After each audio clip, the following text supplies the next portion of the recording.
Đó các bạn nhìn này, hôm nay thì chúng ta tiếp tục với cái công cụ pen, và cái hôm trước thì mình đã chia sẻ cho các bạn về cái công cụ pen nó như nào rồi đúng không ạ? Thì hôm nay chúng ta sẽ đi nốt cái phần pen nhé, các bạn nhớ nhá. Ok, lúc này thì chúng ta sẽ tạo ra một cái khổ giấy. Và cái khổ giấy thì các bạn để ý rằng là mình đang để là 900 nhân với 900. Các bạn có thể để chiều dọc và chiều ngang tùy theo tính chất nha. Thì trong trường hợp này thì các bạn lưu ý cho tôi là khi mà chúng ta chọn vào biểu tượng của cái grid này, thì cái công cụ pen như các bạn đã từng thấy rằng là chúng ta có một cái thuộc tính. Thuộc tính đầu tiên là thuộc tính về path nhá.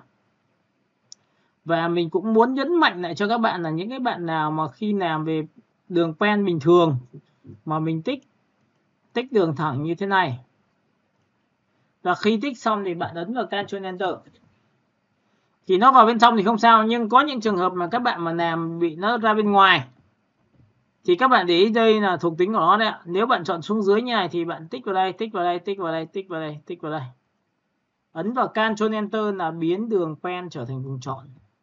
Thì lúc này nó lại chạy ra bên ngoài thì chúng ta lại phải mất công một giá trị nữa là chúng ta chọn vào Ctrl Shift Y, đó là đảo ngược bên trong nha. Rồi thì hôm nay chúng ta sẽ bàn đến cái việc số 2. Số 2 của chúng ta là pen, và chúng ta sẽ có một cái loại pen đó là pen dạng sáp. Và hai cái này nó có sự khác biệt là một là pen dạng path mà muốn đổ được màu cho đối tượng thì bạn sẽ phải lập ra một layer mới. Và sau khi layer mới xong thì em sẽ đổ màu cho nó. Nhưng sau khi đổ xong thì em lại không thể chỉnh sửa được. Còn cái pen dạng sáp này thì lại đổ được màu, chỉnh sửa được. Và thường thường cái pen dạng sáp này tôi hay dùng cho nó giá trị là tạo ra những cái bố cục khác biệt. Các bạn nhớ nhá. Ok, các bạn tích vào đây. Và để muốn làm được điều này thì sau khi ấn vào pen dạng sáp thì ngay tức ở đây nó sẽ có một dạng fill cho các bạn. Và tiếp theo nó sẽ có một dạng nét cho các bạn, và thuộc tính của nét là gì. Đấy, ví dụ thế. Thì các bạn sẽ tích vào đây cho tôi thì lúc này nó sẽ có một dạng màu. Đây, màu RGB CMYK. Tiếp theo nữa là các bạn có thể tích thẳng vào đây để chọn một cái màu nào đó mà các bạn thích, bạn vẽ ra phát nó ra được cái màu đấy luôn nha. Rồi tiếp theo là ở đây nó sẽ có một cái gradient là chuyển sắc cho các bạn, có nghĩa là bạn có thể chọn đậm nhạt. Đây tôi sẽ đi từng bước cho các bạn. Ví dụ tôi tích vào đây một cái, tôi sẽ trở về trạng thái đầu tiên là màu nhá. Đây ạ, màu đây ạ. Sau khi màu xong thì tôi tích lên đâu thì các bạn sẽ nhìn thấy là cái màu tôi xuất hiện lên đấy. Rồi, lớp mình nhìn thấy cái này chưa nhỉ? Dạ rồi ạ. Và trong quy trình khi mà bạn vẽ xong rồi thì bạn vẫn có thể chỉnh sửa được bằng cách là bạn thoát ra ngoài. Bởi vì khi pen dạng sáp thì không cần phải tạo ra layer nữa mà nó sẽ tự lập tức tạo ra một dạng sáp ở phần phía trên này. Thì các bạn sẽ chỉnh sửa bằng cách nào?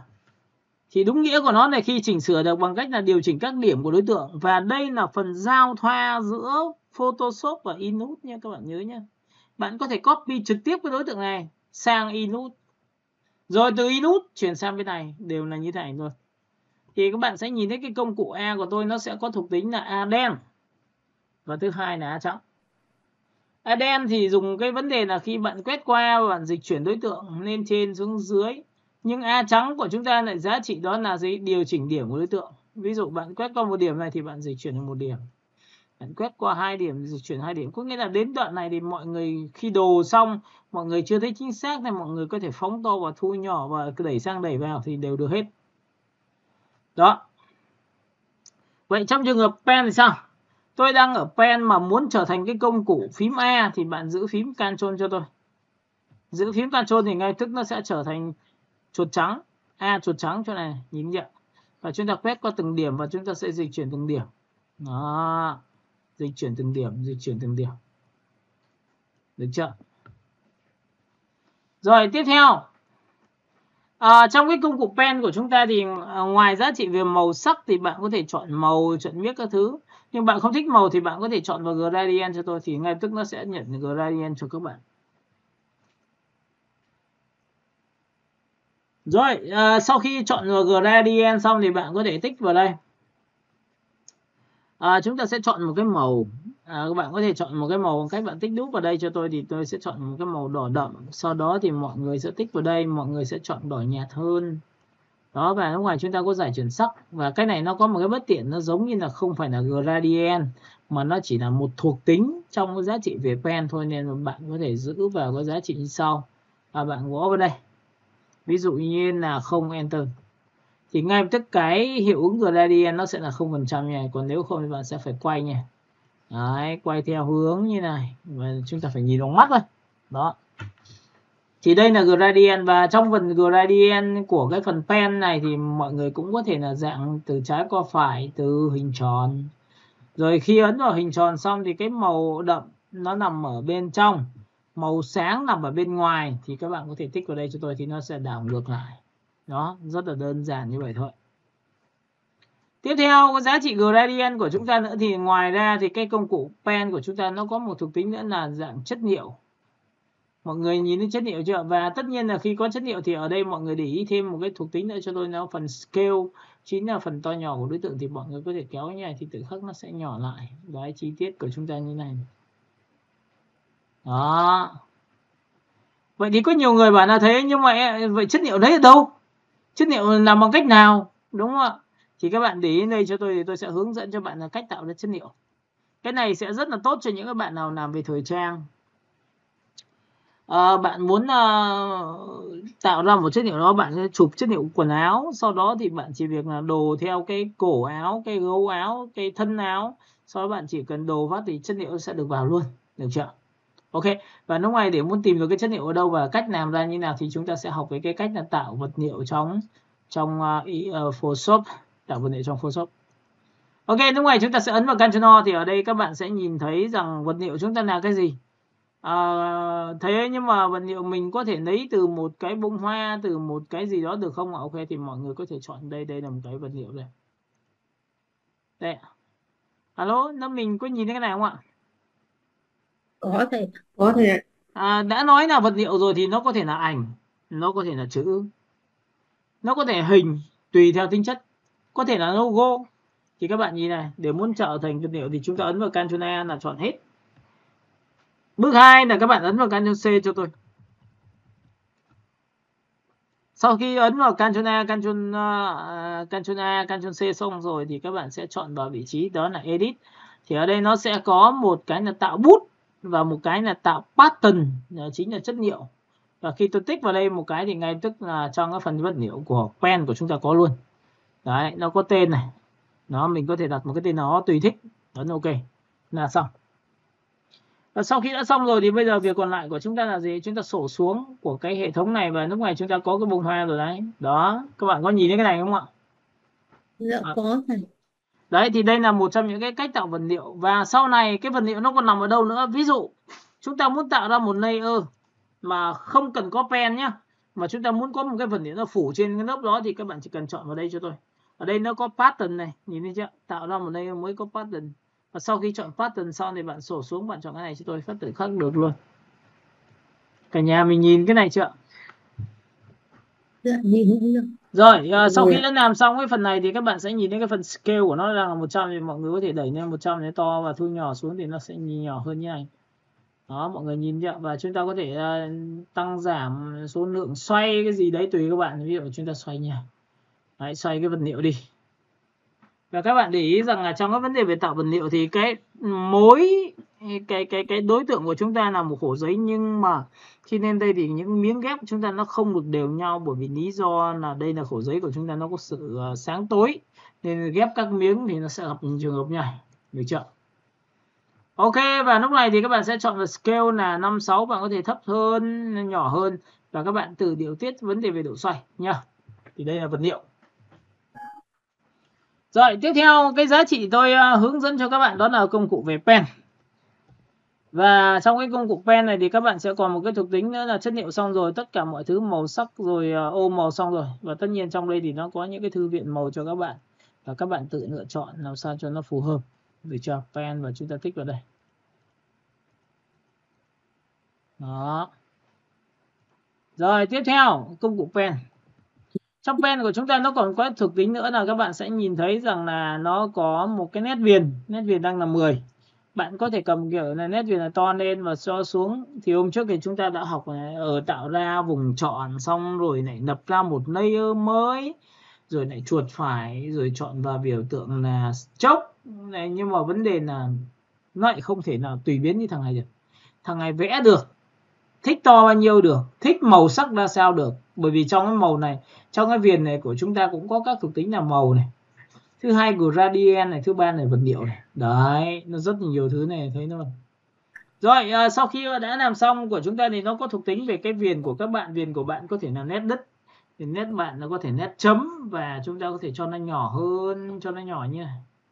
Đấy, nhiều lúc thì chúng ta sẽ tạo ra một cái nét viền như thế này. Đó, các bạn nhìn chưa? Rồi ok, chúng ta chọn nét đứt. Rồi sau khi mà đã làm xong được cái nét viền và nét đứt rồi thì chúng ta bắt đầu đi vào bố cục cho thiết kế. Và bố cục trong thiết kế thì các bạn sẽ nhớ một điều rằng là tôi sẽ hướng dẫn các bạn để tạo hình bố cục. Nào, lúc này thì các bạn sẽ ấn vào Ctrl. Chúng ta sẽ chọn một giá trị đó là 600, 1200 nhân với lại 600. Và độ phân giải thì mình để là 150. Và sau khi kiểm tra tổng quan toàn bộ đối tượng từ kích thước, chiều dài, chiều rộng, nhớ là đơn vị là phải là pixel nha. Chúng ta không thể chọn vào inch nha. Đấy, sự sai nhau khác nhau chỗ này này. Rồi, sau khi đã kiểm tra tổng quan toàn bộ đối tượng rồi thì bạn ấn vào create, thế là bạn đã có một khổ giấy rồi. Lúc này thì các bạn để ý cho tôi là chúng ta có thể tạo hình bằng cách nào. Chúng ta có thể chọn vào pen. Các bạn nhớ nha, chọn vào pen. Trong giá trị về pen bạn có giá trị về dạng sáp thì các bạn có thể tích vào một điểm, giống như chúng ta học về cái công cụ của Photoshop của chúng ta, có thể 1 điểm, 2 điểm, nhưng mà chúng ta có thể tích vào đây 1 điểm này, đấy, chỉ có một cái cạnh. Và sau khi làm xong chúng ta tích vào đây, tích vào đây, tích vào đây. Thế là chúng ta đã có được thuộc tính. Và với cái thuộc tính này thì bạn có thể được quyền làm sao sử dụng một chiêu thức như sau, là bạn có thể dùng cái opacity để giảm đi. Sau khi làm xong thì bạn sẽ chọn là pen, bạn tích vào đây cho tôi 1 điểm, và bạn tích vào đây cho tôi 1 điểm, và tích vào đây cho tôi 1 điểm, và tích vào đây cho tôi 1 điểm. Thực ra tất cả những cái tiêu chí này để chúng ta có thể lồng vào nhau thôi. Cái này thì các bạn sẽ chọn cho tôi thuộc tính tiếp theo. Khi hạ xuống là sẽ được như này. Đấy. Và ít thì nhiều thì các bạn cứ chọn cái màu sắc cho nó phù hợp. Ví dụ bạn pen, bạn tích vào một cái màu có thể là màu đỏ, nhưng ở dưới thì tôi có thể chọn chuột phải, tôi chọn vào đây. Tôi lại chọn vào pen và tôi chọn một cái màu khác. Đấy, thì trong cái màu thì bạn biết rồi, chúng ta có thể chọn xanh, đúng không? Đấy là giá trị mà chúng ta lựa chọn. Và sau khi đã làm xong cái tiêu chí này thì các bạn có thể chọn cho tôi là một cái pen và tích vào đây 1 điểm nữa, tích vào đây 1 điểm nữa, tích vào đây 1 điểm nữa, và tích vào đây 1 điểm nữa. Được chưa? Vậy thì với cái tiêu chí như thế này xong thì các bạn hãy chọn cho tôi một cái màu nhé. Các bạn sẽ chọn cho tôi một cái màu cho trên tất cả này. Và phần thứ hai, đây là một cái màu mà đối tượng bố cục chúng ta để ra. Và cái đối tượng này thì các bạn có thể sử dụng cho chiêu thức là pen. Trong phần pen này tôi để màu mà tôi không để viền thì tôi có thể chọn vào cái viền và tôi ấn vào đây thì tự khắc là viền nó biến mất. Và phần thứ hai, màu đối tượng thì chúng ta sẽ chọn một cái màu khác, ví dụ tôi chọn màu đen. Đấy, các bạn có nhìn không ạ? Thì tự khắc chúng ta đã tạo ra một tính chất về hình rồi. Tiếp theo cái pen này thì các bạn sẽ thấy là tôi đã chọn với pen dạng là 2 điểm, các bạn có thể tạo nhai. Và chúng ta có pen dạng 3 điểm thì bằng cách nào?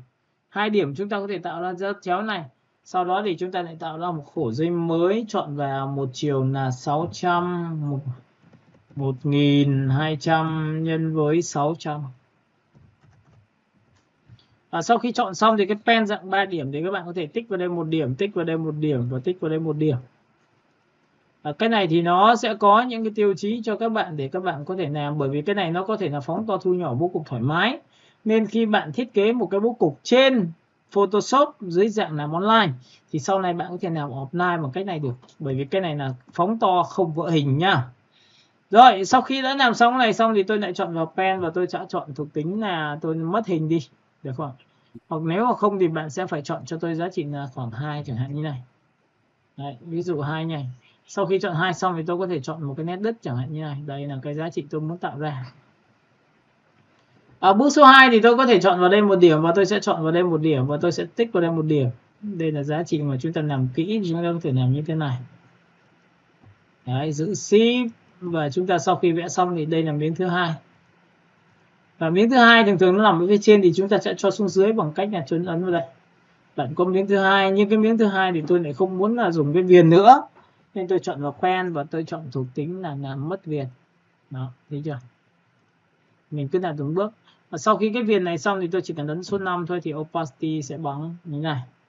Với cái này thì các bạn rất hay chỗ là bình thường đối tượng khác bạn thu nhỏ phóng to nó bị vỡ hình như thằng này không. Chúng ta cứ ấn vào Ctrl T và chúng ta kéo bẹt nó xuống, giữ Shift kéo bẹt nó xuống như này. Được chưa? Và sau khi đã làm xong này thì bạn ấn số 3 cho tôi, thì cái này bắt đầu bạn mới dùng pen và bạn thay đổi bằng cách giữ phím Ctrl tích vào đây 1 điểm. Nên là tại sao khi tạo ra bố cục thì tôi hay dùng phương pháp pen như này, thì mọi người sẽ nhìn thấy là sẽ rất là chuẩn về mặt thiết kế. Được chưa? Rồi cũng tương tự như vậy, bạn sẽ chọn vào đây cho tôi 1 điểm và chọn vào đây cho tôi 1 điểm. Đó, tất nhiên ở chỗ này thì chúng ta sẽ kéo xuống đây một tí, giữ Shift chúng ta kéo sang đây một tí, giữ Shift chúng ta kéo sang đây một tí nữa. Ok, chúng ta sẽ kéo luôn ra cái này đây. Bởi vì cái miếng này nó to. Đấy, đồ không chính xác thì tích vào đây 1 điểm và kéo vào đây. Được chưa? Và sau khi đã làm xong thì các bạn hãy chọn vào pen cho tôi, thì cái pen này nó đang là màu nâu thì các bạn có thể chọn một cái màu nó khác biệt, ví dụ chọn màu nâu đậm. Và nếu mà là màu nâu đậm thì đang nằm ở trên hay dưới thì bạn chọn lên trên cho tôi cái, thì tự khắc chúng ta có được cái hình. Chưa? Rồi sau khi đã có cái hình xong thì các bạn nhớ cho tôi là cái tạo bố cục là chúng ta đã có được bên trái rồi, chúng ta sẽ phải có bên phải hay là có bên như thế nào đó, thì đấy là việc mà chúng ta làm. Và thường thường là đối với pen dạng này thì bạn có thể tích ra 1 điểm như này và bạn tích thêm 1 điểm này để tạo ra sự nhấn nhá cho thiết kế, nó cũng rất là đơn giản. Tôi thoát lệnh. Sau đó thì bạn sẽ làm mất màu đối tượng. Sau đó thì hãy chọn vào một cái viền, thì cái viền lúc này thì bạn cho nét đậm thì tự khắc nó đậm thôi. Sau đó thì chọn một cái nét bình thường. Đấy, tạo viền bây giờ rất là đơn giản, nhanh này, nhìn chưa? 50. Giữ phím Alt, các bạn copy xong bên này tôi có được cái miếng thứ hai, sau đó thì giữ phím pen, Ctrl, điều chỉnh lại cho chính xác. Đấy, các bạn có nhìn thấy rằng là trong cái công cụ pen dạng sáp này nó sẽ giúp cho chúng ta rất là nhiều thể loại về bố cục. Rồi, bố cục này là 3 điểm, chúng ta có thể bố cục 4 điểm, 5 điểm, 6 điểm gì đó tùy các bạn. Chúng ta xóa đi, chúng ta có thể pen tích vào đây 1 điểm, chúng ta sẽ tích vào đây 1 điểm, chúng ta sẽ tích vào đây 1 điểm. Có những cái về bố cục của các bạn thì nhớ một điều rằng chúng ta có nhiều điểm thì chúng ta sẽ có nhiều bố cục. Và mỗi một cái sự bố cục này thì bạn có thể tự sáng tạo bằng cách tạo ra và thiết kế khác biệt. Nhưng nhớ một điều rằng để muốn tạo ra một sự khác biệt như này thì các bạn cũng phải đi xem rất là nhiều thứ. Đó, các bạn sẽ gõ vào đây cho tôi là số 2. Sau đó thì bạn sẽ chọn vào pen dạng này cho tôi. Đấy, có những trường hợp này chúng ta sẽ đi theo đường song song, to nhỏ vừa như thế này. Đấy. Sau khi đã làm xong thì các bạn sẽ chọn cho tôi cái thuộc tính là kéo xuống dưới và đặt là 50. Và tất nhiên trong trường hợp này thì pen thì các bạn cứ chọn cho tôi cái thuộc tính là làm mất viền thôi. Viền của nó đấy. Hôm nay thì chúng ta sẽ luyện về bố cục để cho nó chính xác nhiều hơn và vẽ nhiều hơn. Ok, chúng ta tích vào đây, chúng ta tích vào đây, chúng ta tích vào đây, chúng ta tích vào đây và chúng ta tích vào đây. Để chọn. Và sau khi vẽ xong thì các bạn sẽ chọn cho tôi là số 5, số 3. Và cái nét bên trong này của bạn thì các bạn nhìn thấy ngay của tôi chọn. Thì bạn hãy chọn cho tôi một cái màu đậm hơn để nó tuân thủ cho có giá trị là đi từ sáng đến tối. Đấy, các bạn nhìn chưa? Và với cái này thì các bạn hãy chọn cho tôi một cái màu tối như này. Đấy, tối như này đấy, được chưa? Thế là chúng ta đã có một cái bố cục theo cái cách này. Nhưng tất nhiên trong quá trình khi làm thì các bạn cũng phải cân đong đo đếm là liệu nó có hợp không, liệu làm như này nó có tốt không. Và hôm trước thì tôi đã dạy cho các bạn về cái cách thức, đó là xây dựng một cái phiên bản nhưng mà phải đi liền theo cái giá trị về hình ảnh, đúng không ạ? Rồi tiếp theo, bởi vì tất cả những cái file mà các bạn làm như này mà bạn đều lưu dưới dạng sáp thì bạn có thể tận dụng làm rất là nhiều thể loại khác nhau. Làm banner theo kiểu như là thương mại và có thể sản xuất hàng loạt. để có thể làm cho khách hàng nha. Đó, rồi ok, tiếp theo là các bạn sẽ nhìn vào đây cho tôi. Và tất nhiên là trong quy trình khi làm thì các bạn nhớ là chúng ta sẽ đi theo cái tiêu chí. Vậy thì tiêu chí của chúng ta nó có cái gì? Thì hôm nay tôi cũng giới thiệu cho bạn một vài cái. Ví dụ cái đen đen này thì chúng ta làm cái gì này. Rồi cái này thì chúng ta sẽ làm đây. Đây, ví dụ tạo ra một cái chất liệu. Và cái chất liệu như thế này thì chúng ta có thể tạo được không? Và tại sao lại người ta phải làm qua Photoshop trước để sau này thì người ta sẽ biến nó trở thành vector, nó rất là dễ. Đây.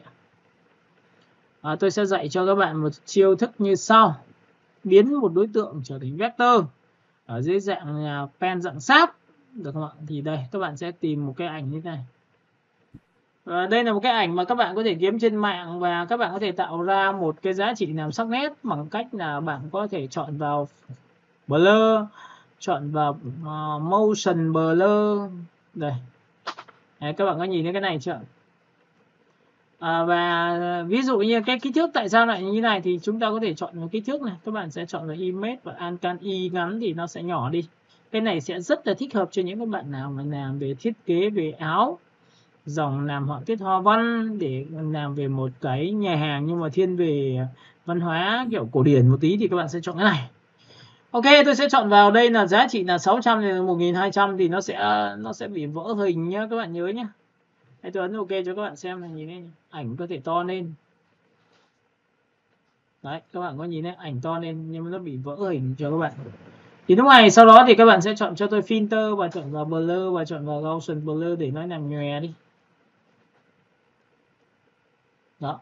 Sau khi làm nhòe xong thì các bạn sẽ chọn vào filter, chọn vào sharpen và unsharpen như này. Thì cái này các bạn đẩy hết cỡ lên cho tôi, phát tự khắc nó nét, nhìn thấy nét chưa? Cái nét này để làm gì? Để sau này mà chúng ta làm thì để chúng ta còn tăng cái giá trị đấy. Đấy các bạn nhìn nhận nhiều màu, ít màu hay là như thế nào đó. Đấy, được chưa? Rồi, bây giờ thì chúng ta sẽ đi đến cái phần công đoạn là tách cái đối tượng này ra bằng cách nào thì các bạn nhìn vào đây. Để muốn chọn một cái màu mà chính xác và để tách nó ra thì người ta sẽ có kiểu như sau. Chúng ta chọn vào Windows và chọn vào kênh màu trước nhé. Kênh màu của các bạn là gì đây? Kênh màu đây. Và trong kênh màu của chúng ta nó có 3 loại kênh màu như sau. Red là màu đen, green màu đấy, có nghĩa là bạn tùy theo tính chất nha. Ví dụ kênh blue như này thì nhìn không rõ, nhưng kênh này và kênh này sao? Đấy, thì tôi thấy là cái kênh red này nó sạch hơn là kênh này. Các bạn có nhìn thấy cái kênh green thì nó có một chút xíu ghi không ạ? Alo? Có rồi. Rồi, vậy thì sau khi tôi chọn vào cái red này, tôi chỉ việc là để muốn quay trở lại vùng chọn cho đối tượng thì bình thường là chúng ta phải cắt hình ra thì chúng ta mới quay trở lại vùng chọn được. Còn cái này thì chúng ta sẽ quay trở lại vùng chọn đối tượng bằng cách là quay trở về qua hệ thống kênh màu bằng giữ phím Ctrl và tích vào ảnh thu nhỏ của kênh màu. Các bạn nhìn vào đây. Đó, mọi người có nhìn thấy cái này chưa nhỉ? Alo? Cái này sau khi làm xong thì tôi sẽ quay trở về với màu sắc này. Sau đó thì tôi chỉ cần làm một cái thao tác thôi, đó là gì? Tôi sẽ lập ra một layer mới này.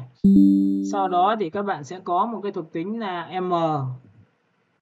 Trong cái phần M của các bạn thì các bạn sẽ thuộc tính cho tôi là có vùng chọn rồi. Chúng ta sẽ chuột phải, chúng ta chọn vào Make Work Path. Make Work Path là biến cái vùng chọn này trở thành đường path. Đó. Và sau khi trở thành đường path thì bạn có giá trị là 0.5 thì nó sẽ tạo ra một cái đường path nó khá là chính xác so với cái hình. Và tiếp theo nữa là sau khi mà vào cái hình xong thì các bạn có thể chọn một cái thuộc tính nữa là các bạn có thể bằng 0.5 rồi có thể là 2, có nghĩa là to lên thì nó sẽ đỡ hơn. Ok, tôi ấn vào đây. Đấy, mọi người nhìn thấy cái đường path tôi chưa? Và sau khi đã có đường path xong như này thì các bạn nhớ là tại vì nó là màu đen nên là mọi người có thể chọn vào cái công cụ phím A của chúng ta đây ạ. Nhìn chưa? Chúng ta có thể chọn vào công cụ phím A này, chúng ta quét qua tất cả này. Mọi người nhìn cái này của tôi chưa? Và cái này của chúng ta đang là màu gì? Ví dụ tôi tích vào đây và tôi chỉ cần chọn một cái màu cho các bạn. Nha, enter này. Đấy thì ví dụ như là vừa rồi tôi vừa chia sẻ cho các bạn nhé, Ctrl Z lại này. Đấy, đây là một cái về viền của chúng ta và chúng ta có thể tích đúc vào đây. Đây là tạo ra Make Work Path để là tạo ra đường path nhé. Được chưa? Đấy thì sau này khi mà các bạn dùng thì các bạn có thể dùng theo hình thức này để làm sao để cho nó có những cái màu sắc nó phù hợp cho các bạn chọn vào Figma. Đây. Cái này các bạn chỉ cần đưa sang bên công cụ, đó là về cái Inut là bạn đã thành công rồi. Được chưa? Đó. Đấy nha, cái này thì nó có thể điều chỉnh được toàn bộ tất cả những cái thuộc tính của các bạn. Ví dụ màu đen thì điều chuyển cái này thì bạn cứ điều chuyển cả cái này lên, đưa sang bên Inut là sẽ nhận ngàn luôn. Và cái này có thể đổ màu một cách đối tượng của chúng ta rất là rõ ràng nhá. Đấy, nhìn chưa? Màu sắc đường pen của chúng ta như này. Đấy. Thế cho em hỏi chút là nếu mà chuyển sang Linux thì mình đổi đuôi gì thì mình sang Linux không còn đổi đuôi gì đâu ạ, chỉ cần Ctrl C phát sang luôn. Đây bật cho mọi người xem luôn trực tiếp cho cái phần Inut nhé. Để muốn làm ra các giá trị ấy, việc đầu tiên là mình sẽ dùng cái công cụ là dùng phím ADN quét qua, bởi vì cái ADN này nó chính là giá trị mà đường path. Mọi người có thể quét qua tổng quan toàn bộ đối tượng và ấn vào Ctrl C. Sau đó thì sang bên Inut thì mọi người sẽ bật lên. Tại vì cái này là sau này mình sẽ tận dụng những họa tiết hoa văn của các họa sĩ trên nước ngoài. Sau đó thì chúng ta sẽ share lại cái này sang AI nhá. Copy rồi. Thì bây giờ mình sang mình share này. Mọi người nhìn thấy cái AI chưa nhỉ? Dạ có thấy rồi ạ. Rồi thì sau này các bạn chỉ việc ấn vào Ctrl V và đây là nó compound path shape nha. Còn compound path bình thường thì chúng ta chọn vào shape như này thì nó sẽ trở thành hình của các bạn. Bạn nhìn cái hình này chưa? Lúc này sau khi đã hình xong thì bây giờ em chỉ việc làm sao đổ một cái màu thôi nha. Và đối tượng này sẽ tồn tại là chuột phải chúng ta chọn vào, tại vì là đối tượng của chúng ta sao đây. Chúng ta sẽ phải đây tôi sẽ copy lại cho các bạn, tại vì vừa rồi mình quét qua cả bên ngoài rồi đấy nhá. Mọi người sẽ nhìn thấy cái ADN của chúng ta chỉ quét qua bên trong thôi. Đấy, cái này thì tôi sẽ bỏ đi này, sau đó thì tôi sẽ quét qua cái bên trong là cái này, được chưa? Ctrl C này, sau đó thì sang bên Photoshop và chúng ta paste lại, tôi chỉ lấy lòng bên trong của cái hình thôi. Đó, sau đó thì mọi người đổ màu. Đấy, nhìn chưa? Và sau khi đổ màu xong thì chúng ta chuột phải này, chúng ta sẽ chọn vào Ungroup này. Mấy cái này thì chúng ta sẽ đổ màu được hết này. Đấy nha. Nó sẽ chia ra từng cái khoảng nhỏ cho các bạn. Ví dụ chọn đổ màu xanh, màu vàng. Chúng ta sẽ tách ra.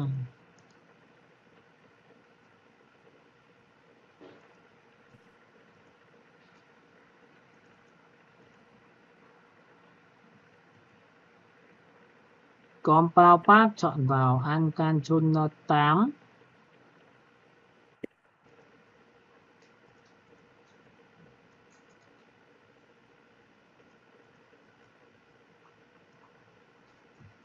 Đấy, đây là những cái đối tượng của chúng ta đã đi ra và chúng ta chọn vào Civic để nó đi theo cái màu của chúng ta này. Mảng màu này, đây là các đối tượng nhỏ này. Đấy, mọi người có thể quét qua và có thể ấn vào biểu tượng, hoặc là chúng ta có thể copy lại. Đấy, sang đến Inut là nó sẽ trở thành một vector rồi. Vector hết. Dạ. Và in ra nó rất là nét rồi phải không thầy? Nó là đối tượng vector mà, nên là mọi người có thể ấn vào X và chúng ta sẽ đổ một cái màu nét cho nó nhá. Đây, Ctrl Shift H cho mọi người nhìn. Mọi người nhìn thấy chưa? Và tất cả những cái này của chúng ta là vector hết.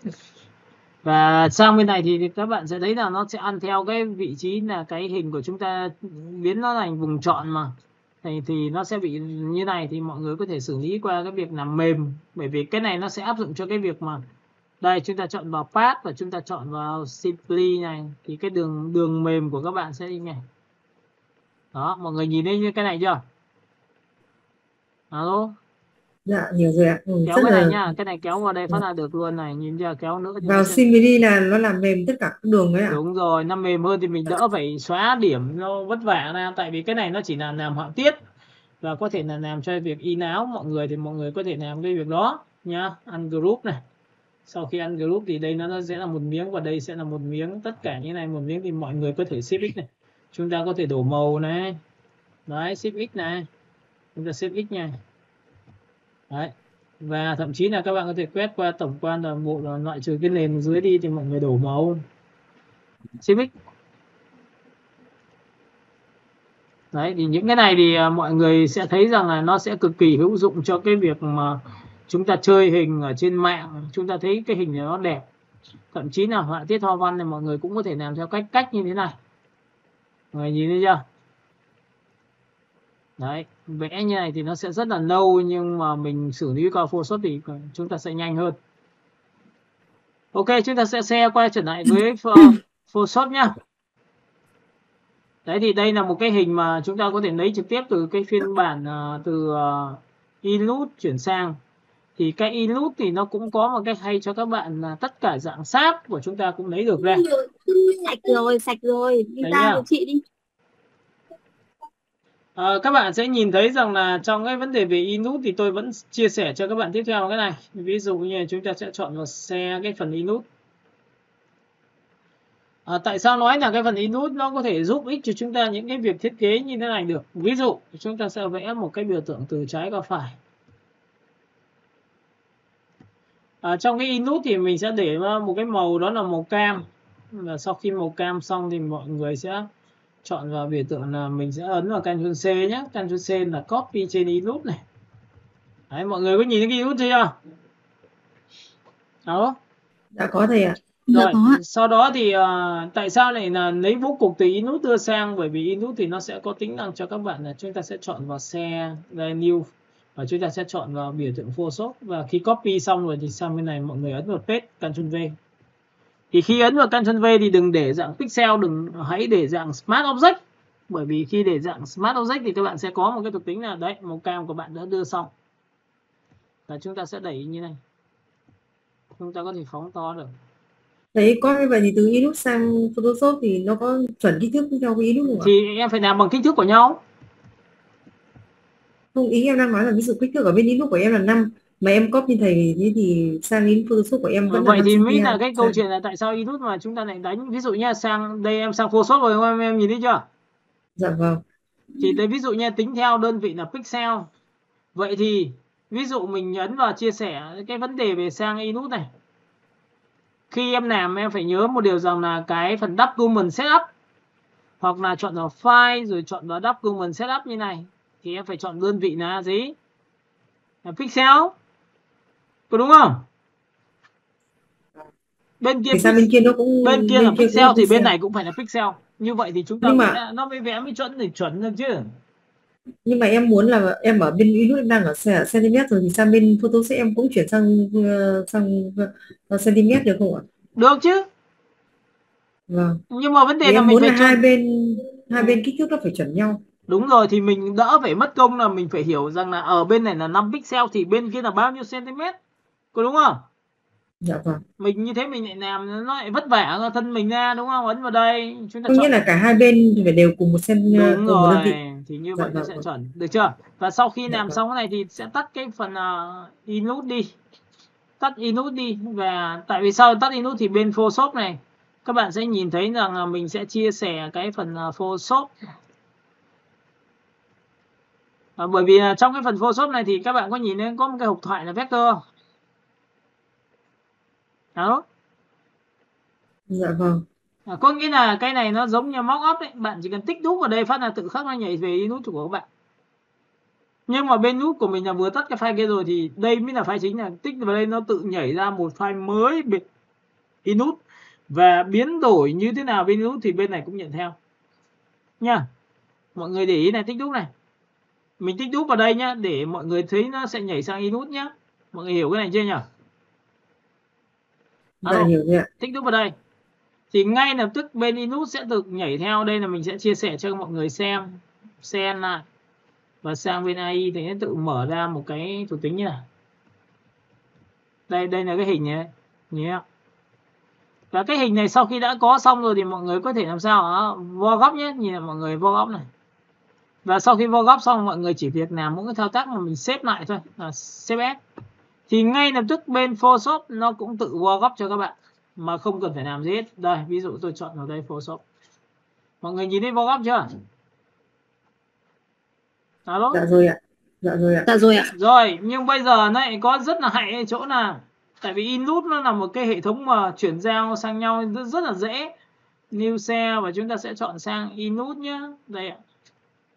Bạn có thể nhân bản là Ctrl C và Ctrl F là copy thành hai cái và phóng to là bằng Alt Shift, và lúc này thì chúng ta ấn Shift X thì nó trở thành viền. Đây, Ctrl Shift H cho mọi người nhìn này. Mọi người nhìn thấy cái viền này chưa? Và cái viền này thì khi mà mọi người chọn bằng 2, chọn bằng 3, chọn bằng 4. Và cái viền này chúng ta có thể chọn vào một cái stroke để làm sao chúng ta sẽ tích vào đây thì cái này nó sẽ là giá trị số 2 chẳng hạn. Đây. Mọi người sẽ nhìn thấy là đây là cái viền của tôi không chọn là số 2 nữa bởi vì số 2 cũng có thể nó bé quá, tôi sẽ chọn là 12 enter. Đấy ạ, mọi người nhìn cái này chưa? Dạ rồi ạ. Thì lúc này chúng ta chỉ cần file và chúng ta chỉ cần xếp lại thôi thì lúc này cái thuộc tính bên Photoshop của chúng ta nó sẽ là nhận theo.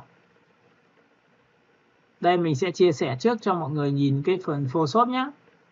Đó, và sau khi Photoshop xong thì các bạn có nhìn thấy tôi có một cái viền không? Đó ạ. Đấy, nó rất hay chỗ này. Và tiếp theo nữa là tất cả những cái định dạng về chia ô, chia các thứ của các bạn nó sẽ làm rất là nhanh. Bởi vì làm sao? Đây, cho các bạn xem AI của chúng ta đây. Ở trong cái phần AI này tôi sẽ ấn vào Ctrl Z này, tôi sẽ có một cái hình ô vuông nha. Đây ạ. Và hình ô vuông này tôi vào hiệu ứng này tôi chọn vào Object, tôi chọn vào Path và tôi chọn vào biểu tượng là đây. Đây là lệnh chia một ô vuông thành nhiều ô vuông bằng nhau. Hôm trước thì chúng ta đã làm Photoshop để chúng ta cứ copy từng cái ô rồi chúng ta chỉnh opacity khác nhau, nhưng thằng này không cần. Chúng ta chỉnh luôn cái này. Và sau khi chỉnh xong này thì bạn sẽ ấn vào preview này, đây là chia đôi này. Và sau đó thì chúng ta sẽ chia tiếp này. Đó, sau khi chia xong thì các bạn có thể muốn có khe hay không? Ok thì khe chính là cái này. Và khe chính là này. Mọi người có nhìn thấy cái chia như này chưa? Đó ạ. Rồi sau khi ấn vào xong thì mọi người sẽ nhìn thấy là nếu mà chúng ta dùng cái công cụ phím A, chúng ta quét qua như này và chọn vào phím A như này, hay là chọn từng cái thì nó sẽ có vo góc này. Mọi người nhìn chưa? Thì cái này nó có một cái hay là mọi người có thể tự gõ ở đây là 50%. Và chúng ta sẽ chọn vào 40%. Chúng ta sẽ chọn vào 80. Chúng ta sẽ chọn vào 30. Chúng ta sẽ chọn vào 60. Và chúng ta sẽ chọn vào 70. Đấy, mọi người có thể là tự điều tiết tất cả những tiêu chí này. Ví dụ 50. Và ví dụ cái này thì mọi người có thể dùng phím A, mọi người có thể quét qua vào vo góc chỗ này lại. Rồi mọi người có thể không thích thì mọi người có thể vứt luôn cái biểu tượng này đi. Mọi người chọn vào phím A này. Mọi người có thể quét qua kéo đây. Chúng ta sẽ quét qua kéo đây chẳng hạn như này. Thấy chưa? Và sau khi đã làm xong thì mọi người chỉ việc là quét qua và chọn vào file, chọn vào save thôi. Save cái này lại. Và sau khi xếp lại xong thì mọi người sẽ đi vào cái phần share sang Photoshop. Thì Photoshop nó cũng sẽ nhận theo cho các bạn. Cả nhà mình nhìn cái này chưa? Alo? Dạ rồi. Dạ thấy rồi ạ. Vậy thì các bạn có lưu một cái file trên Inloot không? Để sau này mình làm bố cục không? Ví dụ làm thiết kế banner thì bé tí, nhưng mà vấn đề là sau này làm một cái standee to đùng thì sao? Thì có phải là vector nó có bao giờ bị vỡ hình không các bạn? Nói cho các bạn xem này, nhìn này, phóng to này, nhìn chưa? Bạn phóng to bao nhiêu cũng thế. Đó. Ok, hiểu cái này chứ nhỉ? Dạ hiểu rồi, đúng là bộ đôi quyền lực thể ạ. Rồi, nên là tại sao người ta phải dùng đôi? Vậy thì lúc này người ta ấn vào Ctrl O. Vậy thì sau khi làm xong người ta mới đặt câu hỏi là vậy liệu có thể là đưa cái sản phẩm vào được không? Có đúng không? Chúng ta đã được làm quen với quá nhiều những cái nền tảng đây. Ok. Và lúc này thì chúng ta sẽ bật một cái hình ảnh của một cô gái. Và sau khi đã có cô gái xong thì tôi ấn vào Ctrl A, Ctrl C. Và sau đó thì tôi sẽ tắt cô gái đi. Theo thông lệ bình thường thì tôi coi cái vector Smart Object này là một cái khung. Và lúc này tôi đưa vào thì tôi ấn vào Ctrl T bởi vì ảnh to quá. Chúng ta sẽ thu nhỏ lại. Chúng ta sẽ đi kiếm những cái ảnh này để làm cho mỹ phẩm, làm cho thời trang hay làm cái gì đó tùy các bạn, được chưa? Đó, các bạn kéo ngay cho tôi và kéo sao đúng bằng chiều này tôi chẳng thật. Ok, mọi người nhìn cái này chưa? Và lúc này chúng ta cho chui vào bằng Ctrl Alt G. Alo, nhìn thấy chưa? Dạ rồi ạ. Nó cái này nó còn một cái hay nữa là bảo là thấy em thích cái này nhưng em không thích cái này nữa thì sao? Thì nó lại vẫn có thể biến đổi được khi mà bạn không thích. Bạn có tất cả các nguyên vật liệu thì bạn lại sang bên Inut cho tôi. Được chưa? Lúc này trong cái vấn đề Inut thì các bạn có thể chọn cho tôi một cái hình không phải hình vuông nữa mà có thể là hình tròn. Vẽ trực tiếp bằng đúng cái hình chỗ này, được chưa? Và tất nhiên là tôi sẽ xóa toàn bộ tất cả những ông còn lại đi. Đây ạ. Tôi vẽ đúng vào vị trí đấy để thứ nhất là cho nó đỡ bị lệch. Nên là mọi người nhớ là chúng ta sẽ tại sao nó lại rất là kinh khủng. Và ở đây trong Inut này nó có một cái tính năng rất hay, đó là chúng ta chọn vào Ctrl 3 là ẩn đi và Alt Ctrl 3 là hiện lên, bởi vì tôi muốn xóa toàn bộ thằng dưới thì tôi sẽ ẩn từ thằng này đi và thằng dưới đều xóa đi. Sau đó thì tôi chọn vào Object và tôi chọn vào Alt Ctrl 3 là hiện lên. Nó xong rồi. Thì lúc này các bạn chỉ việc ấn vào vị trí là Ctrl S lại thôi, File và Ctrl S lại. Thì lúc này cái câu chuyện của thằng bên kia nó cũng hiện theo. Nhưng lúc này tôi được quyền ấn vào Ctrl C và Ctrl B là copy xuống dưới rồi dùng phím Alt. Lúc này các bạn gõ vào đây cho tôi 50%. Tiếp theo tôi ấn vào đây Ctrl C và Ctrl B, tiếp theo một lần nữa tôi sẽ kéo vào đây một tí nữa và tôi gõ vào đây 50%, 30%. Thì yên tâm một điều rằng là chọn vào File và chọn vào Ctrl S thì cái bên Photoshop của chúng ta cũng thay đổi theo. Lúc này cái Photoshop của chúng ta nó sẽ như này. Các bạn hiểu cái này chưa? Dạ hiểu rồi ạ. Nhưng nó còn kinh hơn là tại vì bên Inut lại có hệ thống về bút cứng, nó rất là hay ở chỗ này. Nếu mà bạn làm, nên là tôi nói cho bạn biết là thực ra người ta làm tại sao lại tạo ra những cái bố cục nó khác biệt. Tại sao lại có thể đưa sang Photoshop làm rồi lại đưa sang Inut làm? Bởi vì sao? Nó mỗi thằng nó đáp ứng một nhiệm vụ và mỗi một thằng nó có thế mạnh riêng. Nên chúng ta không thể đánh đồng là ở Photoshop nó mạnh cái này nhưng nó yếu cái kia, và Inut cũng mạnh cái này và yếu cái kia, đúng không? Các bạn sẽ sang đây, tôi sẽ cho các bạn xem. Nhìn này chưa? Trong Photoshop thì để muốn tạo ra hiệu ứng đường viền thì không thể nào bằng Inut được. Nên tôi cho các bạn xem là ở đây nó có hệ thống về bút này. Các bạn nhìn thấy bút chưa? Chúng ta chỉ cần sổ xuống nhảy và chúng ta chọn một cái đầu bút chẳng hạn. Đây là đầu bút đây. Rồi chúng ta có thể chọn vào tức là ấn vào đây phát đường luôn này. Nhìn chưa? Nhưng mà trước khi đấy thì tôi sẽ next qua cho các bạn xem. Nếu trong trường hợp này mà bảo làm một cái viền như này thì chắc chắn là bên Photoshop là sẽ là hơi bị cứng cựa này. Đấy nha, tôi shift X cho các bạn xem này. Đây X này, tôi sẽ làm mất màu, tôi chỉ để viền lại thôi.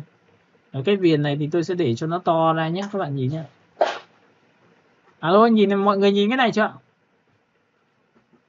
Dạ rồi ạ. Rồi ạ. Bảo bây giờ bảo làm họa tiết hoa văn như này bên Photoshop thì chắc là cứng cựa luôn. Ông nào một đỉnh lắm ấy thì Làm cả ngày ạ. đấy thì là bó tay rồi. Chúng ta ấn vào Save As lại. Và trong cái phần Save As này thì ngay trước cái đấy các bạn sẽ sang Photoshop của chúng ta đây. Đây tại vì tôi quay thì nó sẽ liền mạch thôi, nhưng mà vấn đề là phải share cho mọi người để mọi người nhìn trực tiếp là cái này cho nó sẽ như nào, thì sang bên Photoshop nó sẽ được như này. Các bạn có thấy không ạ? Chúng ta có thể làm một trang sức quý tộc. Luxury của các bạn sẽ làm như này chẳng hạn. Đấy nó cũng là một cách, đúng không ạ? Nhưng nếu mà làm cho đàn ông thì cái câu chuyện của chúng ta nó lại là có rất nhiều loại màu khác nhau. Làm hiệu ứng chữ thì cũng rất là tốt luôn. Ví dụ trong trường này bạn là thầy ơi, em không thích cái này thì em xóa đi. Và em sẽ chọn một cái nền tảng khác, bách ra. Em có nhìn cái hệ thống sức này chưa? Cả nhà nhìn thấy hệ thống sức này chưa? Có ạ. Vậy thì với cái hệ thống sức này thì các bạn sẽ nhìn thấy ở đây của tôi có một cái thuộc tính khá hay. Đó là gì? Chúng ta có thể thẳng trực tiếp từ đối tượng. Đó, có thể cho nó to ra. Và cái này thì nó rất hay chỗ là tôi có thể chọn là 56. Mọi người nhìn thấy cái chất của tôi chưa? Đó. Có thầy ơi. Bút mà bảo là chỉnh to nhỏ khác nhau thì nói thật cho em biết là Photoshop có thể làm được cái này. Nhưng mà khách hàng bảo là em ơi, em chỉnh cho nó to ra một tí cho chị được không? Nó lớn hơn tí hoặc nó bé lại một tí thì chắc nó có lẽ là mình sẽ cực kỳ đau đầu, bởi vì bút trong Photoshop thì phải ấn vào Enter để cho bút chạy theo hướng dẫn. Bút chạy theo hướng dẫn là điểm ảnh rồi thì bây giờ muốn to lên thì không làm được. Đấy, lại to chịu. Thì nếu ngoài cái này nó F5 và chúng ta chọn CSS lại thì lúc này cái thằng Photoshop của các bạn nó sẽ được như này, nó sẽ được luôn, và nó được luôn theo cách của nó, thấy chưa? Bạn thấy ổn không? Alo. Quá hay thế. Nên là tại sao người ta mới dùng cái tính chất, thậm chí một cái bản Photoshop của các bạn, Inút của các bạn nó sẽ làm được ra còn nhiều thứ hơn nữa nếu chúng ta biết làm. Ok, chúng ta bỏ cái nét này, em nhìn bỏ cái nét nhá. Trên Inút của chúng ta lại có cái effect, chúng ta chọn vào Distort Transform và chúng ta sẽ chọn vào zigzag. Zigzag để làm gì? Để làm ra cái này. Rồi chọn vào Smooth là làm ra cái này. Và lúc này đây là độ gì nông sâu của zigzag. Đây là số lượng của zigzag. Mọi người nhìn cái này chưa? Photoshop làm cái này là hơi vất vả, không làm được đấy, khó lắm. Mọi người hiểu cái này chưa? Ấn ok nhá. Thì từ cái này của các bạn ấn vào Ctrl C và Ctrl V bỏ, và chúng ta giữ phím Alt, chúng ta kéo ra như này và dùng Shift X thì có phải nó sẽ có cái viền này không? Lúc này tôi trở về cái viền thường thôi, bởi vì bút của chúng ta là viền thường, tôi sẽ chọn vào viền nó sẽ như thế này. Mọi người nhìn cái này chưa? Và chúng ta chỉ cần chọn vào file và tất nhiên là CSS rồi. Đấy, nên là khi mà chúng ta thế mạnh của chúng ta là cái gì thì chúng ta có thể đấy. Alo, mọi người nhìn thấy không? Mọi người vẽ một cái đường viền mà nó điệu thì tất nhiên là bố cục mà Photoshop thì mình có thể làm được, nhưng mà vấn đề là nó quá vất vả và nó có thể là điều chỉnh được tùy không thì mình không điều chỉnh được nhé. Các bạn hiểu cái này của tôi chưa? Đó, thì sang Photoshop thì của các bạn thì cái Inút nó sẽ hỗ trợ cho các bạn rất là nhiều trong việc là tạo hình bố cục. Và tạo hình bố cục là pen của chúng ta thì nó có dạng sáp thì mọi người đã biết rồi, pen. Ok, vậy thì trong cái phần nét của tôi thì tôi vừa chia sẻ cho các bạn về pen như thế này, được chưa? Rồi bây giờ thì chúng ta sẽ đi đến một cái cấp độ nữa là cái pen của chúng ta là 2 điểm, 3 điểm rồi 4 điểm, rồi chúng ta có thể bẻ ra đường cong đường gì đó tùy các bạn. Thì lúc này các bạn sẽ nhìn thấy pen của chúng ta nó có dạng là lượn sóng. Ở đây pen lượn sóng thì các bạn để ý cho tôi, nó sẽ liên quan đến tại sao ví dụ chúng ta chọn là pen và đây là pen dạng sáp thì bạn cứ tích vào đây một điểm cho tôi và tích vào đây điểm cho tôi. Và tất nhiên là nếu mà dùng pen bằng cái công cụ vừa rồi tôi vừa Inút thì các bạn sẽ thấy nó rất là kinh rồi. Và bây giờ thì chúng ta sẽ dùng trực tiếp nhé. Các bạn có đồng ý với tôi là nếu mà chúng ta chọn là pen dạng pad như này là vẽ xong là xong rồi. Thì bây giờ muốn điều chỉnh thì không điều chỉnh được, nhưng thằng này lại điều chỉnh được bằng cách là giữ phím Ctrl tích vào đây. Và tất nhiên là cái này nó vẫn là mang tính chất là vẫn là hình, nên là mọi người có thể đồ hay là gì đó rất thoải mái. Sau khi đã làm xong được cái này xong thì mọi người sẽ làm cho tôi một cái thao tác nữa là tôi sẽ làm mất màu và chúng ta ấn vào pen. Trong phần này thì tôi sẽ làm mất viền cho các bạn. Rồi phần thứ hai tôi lại chọn vào pen, tiếp theo một lần nữa tôi sẽ tích vào đây một điểm, tôi sẽ tích vào đây một điểm. Và trong quy trình khi pen này các bạn sẽ nhìn thấy là tôi sẽ kéo vào đây. Đấy, các bạn nhìn thấy chưa? Trong cái phần này xong thì sau khi đã xong thì tôi sẽ chọn cho nó xuống dưới. Xuống dưới thì tôi chỉ cần kéo xuống như này nữa, bởi vì nó chỉ có 2 layer thôi. Mình cũng thích dùng lệnh thì dùng, không dùng lệnh thì mình tự kéo. Vẫn là số 5. Đấy, rất là đơn giản như này. Đúng chưa? Alo?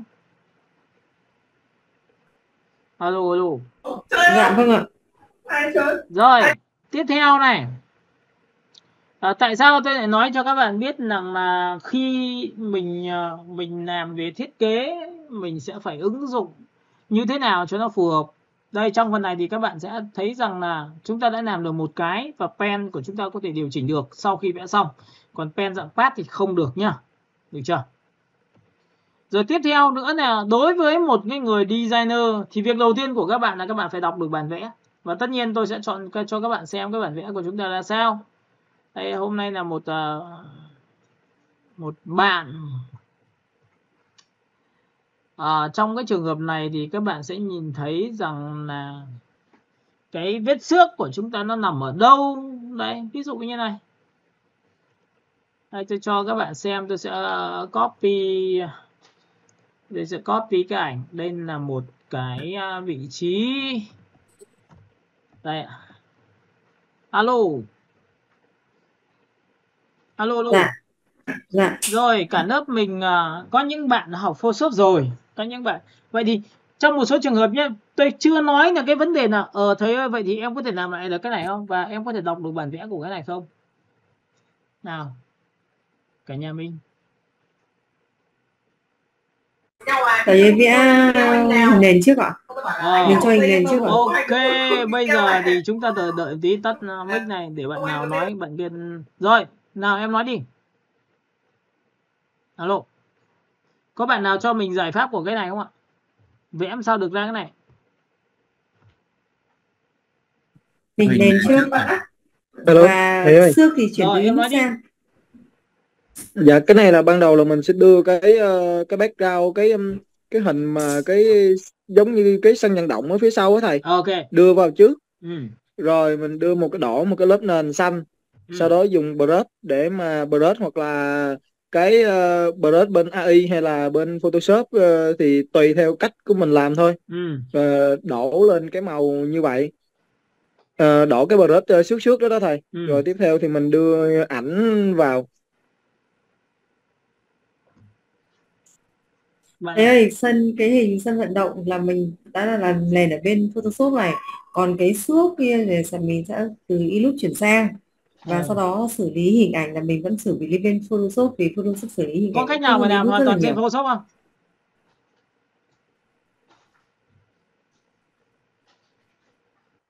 Dạ có thầy ơi. Đúng không? Thì cái câu chuyện của cái bài này nó sẽ là cái việc mà tạo ra một cái brush, đúng không? Nhưng làm cái này thì các bạn cũng phải để ý rằng là khi chúng ta tạo ra brush mà không có giá trị là tập trung thì nó sẽ bị rất nhiều vệt, và rất nhiều vệt như vậy thì nó sẽ làm mất đi cái giá trị chính phụ của chúng ta. Chính phụ của chúng ta là gì? Là người. Đúng không? Phụ là cái brush thôi, và làm cho nó có cảm giác thì mọi người sẽ phải làm cái đấy. Và để muốn cái này thì nó chỉ có một cái background, đầu tiên là màu xanh, thứ hai là sân vận động, chuyển giao xuống một cái màu xanh để tạo ra cái lớp, đúng không? Bạn hiểu cái này chưa? Và cái sân vận động đấy thì chúng ta sẽ phải làm thêm một cái lớp nữa, vẫn là sân vận động ấy, trùng nhau nhé em nhá. Và cái sân vận động đấy thì mình sẽ có 3 lớp, thì lớp thứ 3 của các bạn nó sẽ là gì ạ? Cho nó ảnh chuyển vào nền. Qua mặt nạ chứ. Có mặt nạ sau đó dùng brush tích vào để làm sao nó xuất hiện, đúng không? Nào các bạn nhìn vào đây. Để muốn làm được điều này nhé, tôi sẽ cho các bạn xem một cái vị trí là chúng ta sẽ tắt bỏ cái này đi. Đấy ạ. Thì đầu tiên để muốn làm ra cái này thì chúng ta sẽ tạo ra một cái khổ giấy mới, đúng không? Cái này rất là hợp với những bạn nào thiết kế poster đá bóng. Các bạn có thể chọn cái này cho tôi. Ví dụ cái này tôi để 900, và một chiều tôi sẽ để 900. Và chúng ta sẽ để nó 150. Được chưa? Cái này các bạn sẽ đi thiết kế cho những cái thể thao, rồi sân vận động, các bạn có thể làm nha. Được chưa? Và sau khi tạo xong thì các bạn hãy chọn cho tôi một cái thuộc tính là chọn vào biểu tượng, và chúng ta sẽ... Ok, mọi người hiểu cái này chứ nhỉ? Để này là để dạng đôi này. Và việc đầu tiên của chúng ta là chọn vào phím Y ngắn và chúng ta chỉ thẳng vào đây. Lấy cái màu. Ok, xong cái này chưa? Alo, cả nhà mình nhìn cái này chứ nhỉ? Dạ vâng ạ. Dạ rồi ạ. Dạ vâng ạ. Rồi, phần thứ hai của các bạn là sẽ phải làm cho tôi một cái sân vận động, đúng không? Alo, có nhìn thấy cái sân vận động đằng sau không? Dạ vâng ạ. Thì nên trên Google search, hoặc là khách hàng phải cung cấp cái này nha. Các bạn phải lưu ý là chúng ta sẽ lên Google search và chúng ta gọi là sân vận động. Có nghĩa là mình làm râu trăm họ rồi thì cái gì cũng làm được. Đọc được càng bản vẽ của người thằng khác thì chắc chắn là mình sau này mình sẽ cơ hội sẽ cực kỳ lớn. Thế cái quan trọng là đọc bản vẽ thầy ạ. Có nghĩa là gì? Tại sao này? Có nhiều người bảo là thấy em không ý tưởng, bởi vì mình đi xem ít quá. Và xem ít lại còn làm ít nữa thì làm sao đọc được bản vẽ của người khác được, đúng không em? Thì lúc này trong trường hợp mà khi bạn sang Google đấy, bạn hãy tìm cho tôi một cái kích thước lớn nha. Và đã có một cái kích thước lớn rồi thì bắt đầu chúng ta mới làm. Chúng ta sẽ tích vào đây và chúng ta sẽ chuột phải chọn vào sao chép cái hình ảnh. Sau đó sang Photoshop của chúng ta thì chúng ta sẽ làm thôi. Trong trường hợp này thì các bạn sẽ nhìn thấy Ctrl V cho tôi một cái. Để chúng ta sẽ sang bên này, chuột phải chọn vào sao chép hình ảnh. Rồi sau đó thì sang Photoshop và Ctrl V. Ủa sao này không, bên trên mạng không cho lấy về sao? Lưu dưới dạng luôn, được chưa? Đây, sau khi làm xong ấn vào Ctrl On, lúc này thì các bạn hãy ra cái phần download cho tôi, thì nó có một cái phần sân vận động, được chưa? Và sân vận động này thì ấn vào Ctrl A, chọn hết, Ctrl C copy, và sau đó thì bạn ấn vào Ctrl V cho tôi. Lúc này ảnh quá to nên các bạn có thể được quyền thu nhỏ lại. Thu nhỏ lại nhá.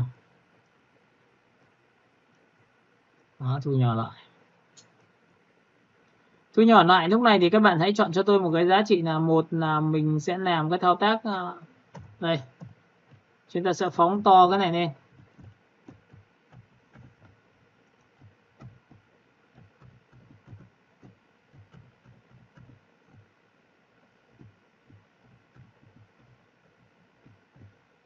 Alt Shift cùng một lúc rồi mà tại sao mà lại phóng to không được? Z đi. Đây, mọi người nhìn này chưa? Chúng ta sẽ cầm cái bảng này, chúng ta đẩy sang bên này để làm sao nó bé lại, và cái bảng điều khiển ở giữa tôi sẽ đặt vào đây. Thấy nhá? Thì các bạn nhìn này, ở đây nó có mấy cái yếu tố như sau, là cái đối tượng của chúng ta, tại sao nó có miếng màu rõ và miếng màu hình. Thì cái này các bạn sẽ phải nhân làm 2. Nhân làm 2 nghĩa sao? Thì các bạn có nhìn thấy một cái vệt trong và vệt ngoài, màu đậm và màu nhạt nó trùng nhau không? Alo. Dạ vâng ạ.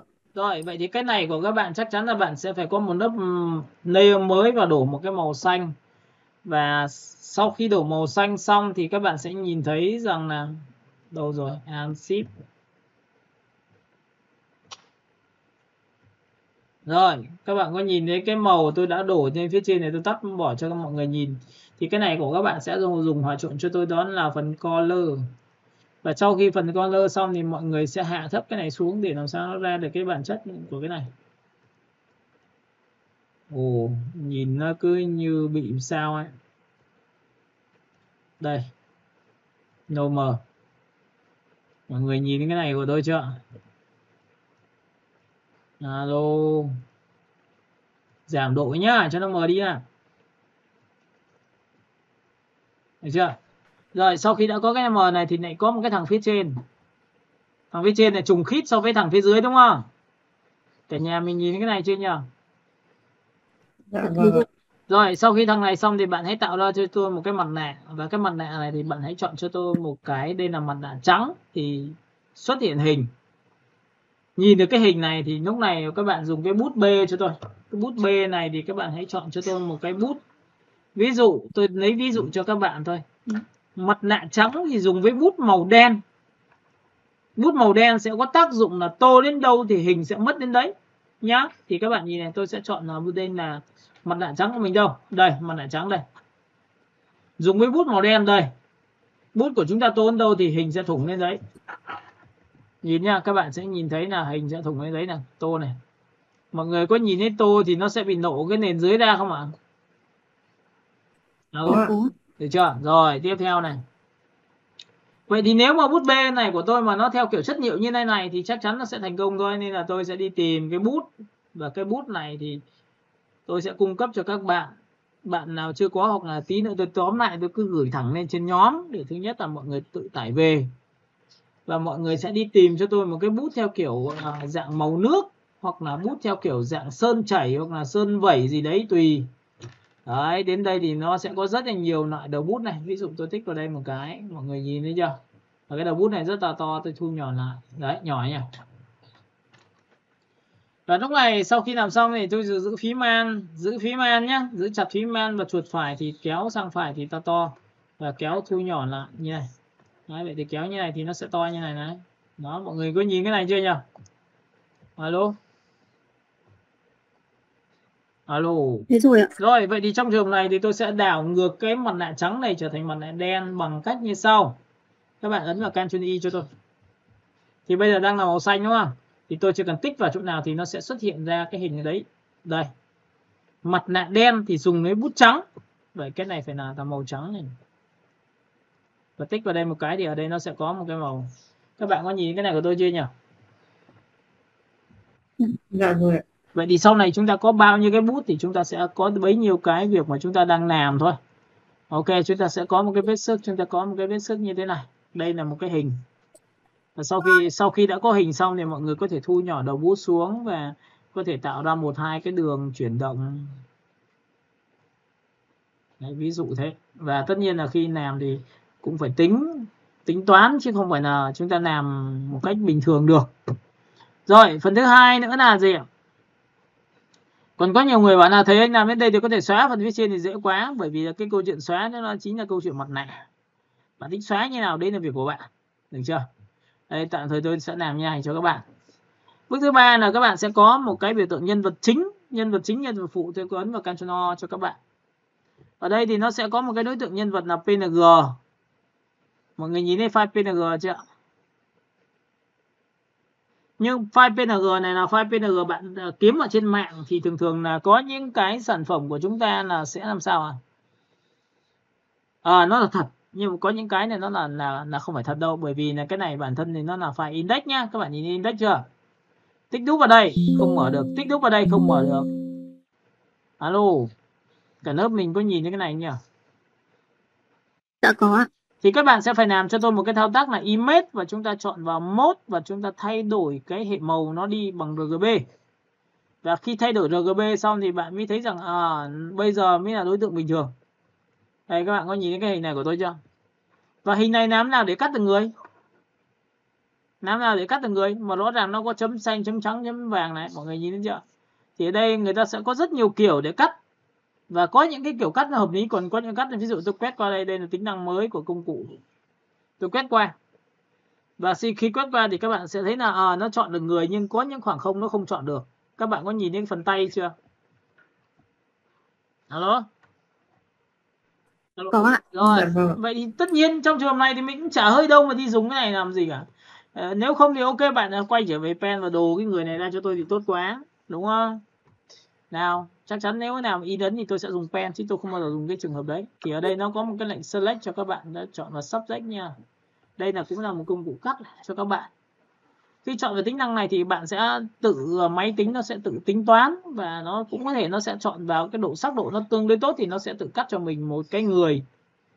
Đấy, cái người này thì cắt ra bằng cách nào thì mình nhìn ở đây. Ok, mọi người nhìn thấy chuẩn chưa? Alo? Dạ có ạ. Đấy, và việc còn lại của các bạn là ấn vào Ctrl C là copy, sau đó là mọi người tắt cái file này đi, bởi vì Ctrl C rồi thì sang bên này để ấn Ctrl V. Thế là chúng ta đã có một nhân vật mới nằm ở đây rồi.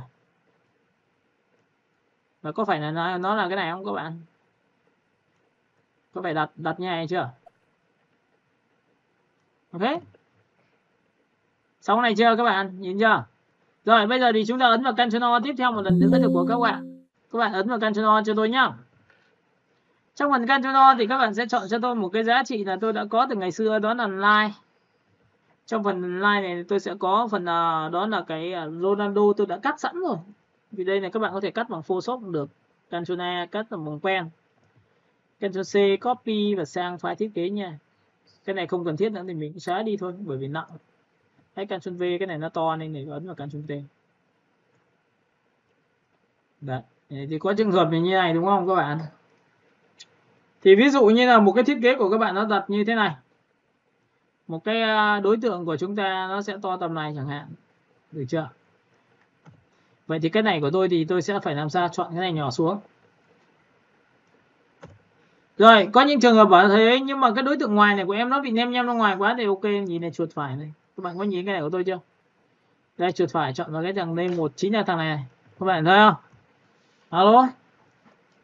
Dạ vâng. Cái này các bạn chỉ cần tạo cho tôi một cái mặt nạ, và cái mặt nạ này là màu trắng thì bạn cứ dùng cái bút thường màu đen của tôi là đã ra rồi. Ví dụ như các bạn chỉ cần kéo lên đây cho tôi một cái là hình tròn như này, và bạn tô đến đâu thì hình sẽ mất đến đấy. Ví dụ như tôi như này, x màu đen. Dùng với mặt nạ trắng thì tôn đâu hình sẽ mất đến đấy. Có nhìn thấy cái này chưa? Có nhìn thấy cái này không? Dạ rồi. Đấy thì cái này là cái này thôi, được chưa? Rồi, sau khi đã xong thì bây giờ các bạn chỉ cần chọn cho tôi một cái bút rất bình thường. Và cái này phải nằm dưới của hai người. Tôi sẽ tạo ra một layer mới và dùng bút B.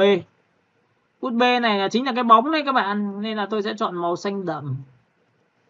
Và bạn chỉ cần chỉ vào đây cho tôi là nhìn chỉ vào đây. Mọi người có nhìn cái này của tôi chưa nhỉ? Alo? Có ạ. Cái này các bạn chỉ cần ấn vào Ctrl T và chúng ta giữ Shift và bot bẹt xuống như thế này nè, lúc này chúng ta đã có được cái hình bóng rồi. Mọi người nhìn cái bóng chưa? Enter V và chúng ta sẽ đẩy sang bên này thì chúng ta đã có được cái này. Thế xong.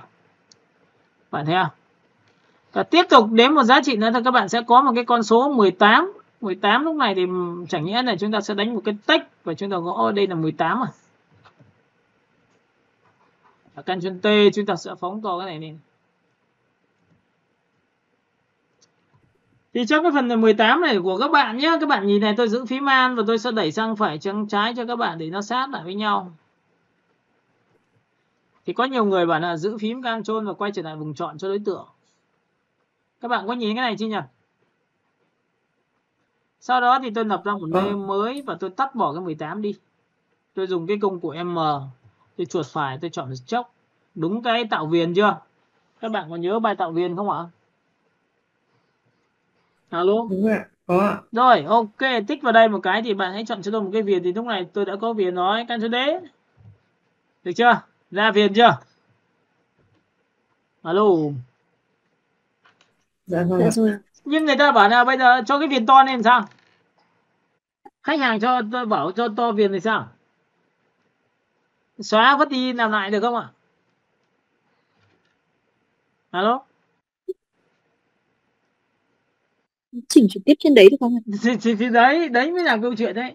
Em có thấy là khi mình làm xong đấy là theo ý của mình, đúng không? Tất cả là đầu tiên là theo ý của tôi còn gì nữa, đúng chưa? Nhưng đưa cho khách hàng có không đồng ý, khách hàng nói là cái viền nó phải to làm tí nữa nó mới đẹp hơn, vậy sửa được cho chị được không? Đấy mới là câu chuyện đấy. Vậy thì chính vậy người ta mới sinh ra một cái làm cho nó tốt hơn. Nhìn này, vẫn là 18.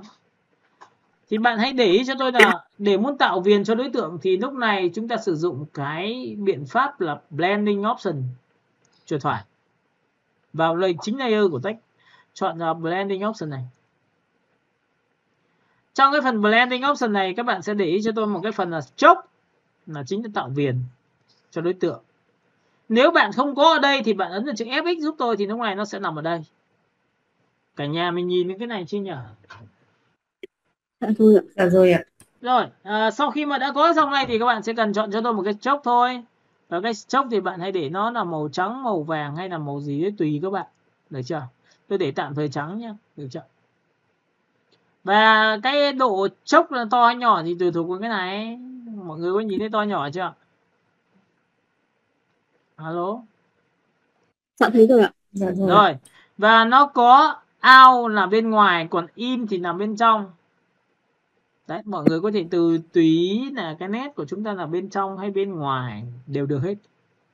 Và sau khi đã làm xong tôi ấn ok một cái thì lúc này cái này nó có một cái hay nữa là bạn sẽ nhìn thấy là ở đây Photoshop chúng ta khác biệt với Inut. Vậy thì có nhiều người bảo nó vậy thì từ sang Inut làm cho nhanh hết đi, đúng không? Nhưng mà có những cái thì thằng Inut không làm được, còn có những cái thì thằng Photoshop làm được đây ạ. Thì bạn sẽ nhìn thấy cái opacity chính là sự trong mờ của đối tượng, và nó trong mờ khi bạn kéo opacity này thì cả viền và hình đều mờ hết. Các bạn nhìn thấy cái này của tôi chưa? Hello? Dạ rồi ạ. Rồi. Dạ rồi ạ. Nhưng thằng Photoshop của chúng ta nó có một cái fill ở phía dưới thì cực kỳ ảo diệu luôn. Bởi vì làm sao? Nếu bạn giảm này về 0 thì toàn bộ hiệu ứng giữ nguyên. Hiệu ứng vừa rồi chúng ta đang hiệu ứng stroke đúng không?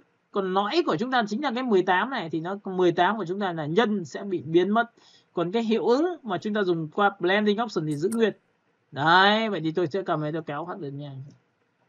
Các bạn có nhìn thấy cái này 18 của tôi chưa? Dạ Dạ rồi. rồi ạ. Đấy, cái này là một trong những trường hợp mà người ta vừa là kết hợp giữa chữ trong và chữ ngoài rồi các kiểu. Và sau khi làm xong này tôi đã kết thúc được cái phần này ở đây. Và cuối cùng thì tôi ấn vào Ctrl O, thêm một cái nữa là cái người to. cái người to của các bạn thì bạn có thể chọn vào download và chúng ta sẽ kéo xuống. Đây cũng là một trường hợp thứ hai, nữa là cái ảnh của chúng ta cũng bị giả định. F7 index, chúng ta chọn vào image và chúng ta chọn vào mode và chúng ta trở về định dạng cái đuôi. Sau khi đã có cái đuôi xong thì các bạn nhớ cho tôi là chọn vào đây. Tôi thử chọn cái này xem có được không. Thì khi chọn cái này xong thì các bạn sẽ nhìn thấy là nó có thể chọn được cái người, nhưng ở một góc độ nào đó có thể là bị khuyết thiếu. Các bạn có thể nhìn thấy chọn người chuẩn chưa? Alo? Dạ vâng ạ. Nhưng nó bị thiếu. Cái áo chưa ạ? Đúng rồi, cái áo chưa. Vậy thì có cách nào để làm cái áo này không ạ? Thì người ta mới sinh ra cái bài toán về vùng chọn là ủa chẳng nhẽ bây giờ lại ngồi từng tí một như này thì nó vất vả. Đây cái naso này, các bạn nhìn naso chưa? Shift là cộng vùng, An là trừ vùng. Vậy thì trong trường này tôi sẽ cộng vùng, tôi sẽ cầm tôi kéo ở đây. Và tôi khoanh như này được không các bạn? Alo, các bạn nhìn cái này của tôi chưa? Dạ thế rồi ạ. Đấy, nó thấy nhưng vì nẹm cái áo nẹm một tí này nó không đáng là cái gì cả. Và cũng không ai biết được cái này cả. Còn nếu mà bạn thích làm chuẩn nữa thì bạn sẽ dùng pen cho tôi. Biết pen không ạ? Tích vào đây. Và pen lúc này là phải là pen dạng path. Tôi tích vào đây một điểm. Tôi tích vào đây một điểm. Tôi tích vào đây một điểm. Tôi tích vào đây một điểm. Tôi tích vào đây một điểm. Được chưa? Cả nhà nhìn được điều này chưa? Dạ rồi. Giữ shift nhá. Giữ chặt shift và ấn vào nút Ctrl Enter. Thì lúc này cái đường pen của chúng ta được nhảy. Nhưng nếu mà chúng ta xem sao? Đây nhá. Chúng ta giữ phím Alt và Ctrl Enter. Được bên này đúng không? Shift này. Ctrl Enter. Đâu rồi, tự nhiên này chúng ta sẽ chọn vào thuộc tính là đây. Chúng ta sẽ có Shift và Ctrl Enter. Đấy, các bạn có nhìn thấy cái này của tôi chưa? Nó sẽ ăn hết cái này của các bạn. Hoặc nếu trong trường hợp này bạn không muốn làm theo dạng pen thì cái công cụ naso của chúng ta cũng có loại thứ hai là căng dây. Nhìn thấy căng dây thẳng hàng chưa? Bạn tích vào đây một điểm cho tôi. Nhá, đây vùng chọn này, tích vào đây một điểm, tích vào đây một điểm, tích vào đây một điểm, tích vào đây một điểm, tích vào đây một điểm, nhưng phải giữ shift. Bạn hiểu cái này chưa? Đó, thấy chưa? Và sau khi đã làm xong thì bây giờ chúng ta sẽ ấn vào Ctrl G lên một cái thì tự khắc chúng ta có được người mẫu. Hoặc là chúng ta có thể có vùng chọn rồi thì chúng ta sẽ làm giáo. Chúng ta sẽ ấn vào Ctrl C. Sau đó thì tắt bỏ cái này đi bởi vì là cái này tôi không dùng nữa rồi. Sau đó này các bạn sẽ ấn vào Ctrl V cho tôi. Đối tượng này sau khi làm xong bạn hãy đưa vào cho tôi một tí bằng cách đưa vào đây, đưa vào đây. Được chưa? Rồi, trường hợp này các bạn có nhìn thấy cái hình này của tôi đã có chưa? Alo? Thấy rồi ạ. Dạ rồi ạ. Bây giờ tôi hỏi bạn nhé, nếu mà tôi đưa cái người này xuống dưới này. Xuống dưới này thì có phải là cái này nó chỉ trên cái khung của cái ảnh này không? Ảnh này này. Các bạn có nhìn cái ảnh này chưa? Alo? Vâng, thấy rồi ạ. Nếu tôi đưa người này vào trong của cái ảnh này, cho cái người cái ảnh này là khung thì sao? Thì các bạn có thấy rằng cái ảnh này đang bị điều chỉnh bằng cái bút của chúng ta là theo kiểu hai vệt này không ạ? Vậy nếu tôi chui vào thì có phải người của chúng ta sẽ mất phần đầu đi không ạ? Alo? Người chúng ta sẽ bị mất phần đầu nhá. Chúng ta sẽ bị mất phần nào nữa? Chúng ta sẽ mất ở phần tay chỗ này này, nhìn thấy chỗ tay chỗ này chưa?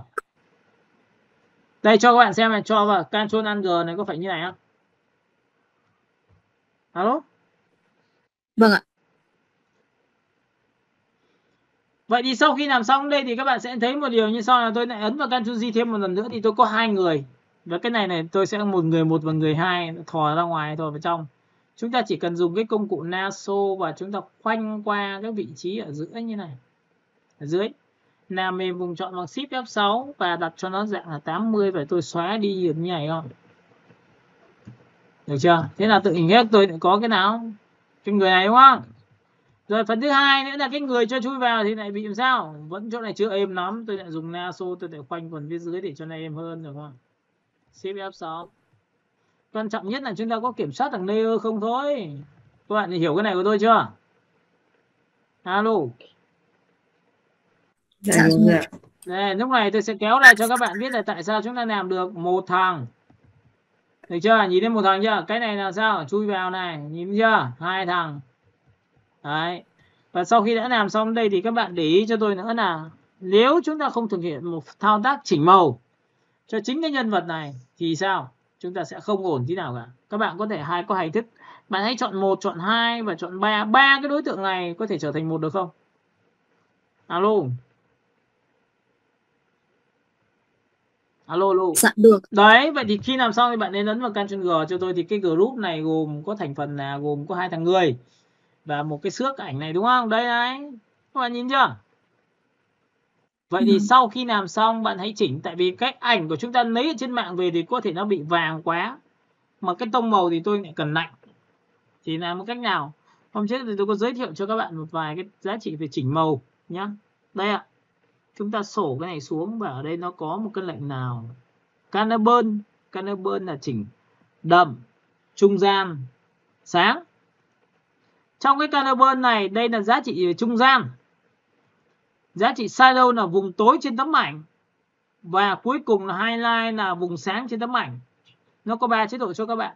Vậy chế độ số 1 thì bạn muốn rằng cái ảnh này theo tông xanh hay tông vàng? Cả lớp mình nhìn cái này chưa? Dạ rồi ạ.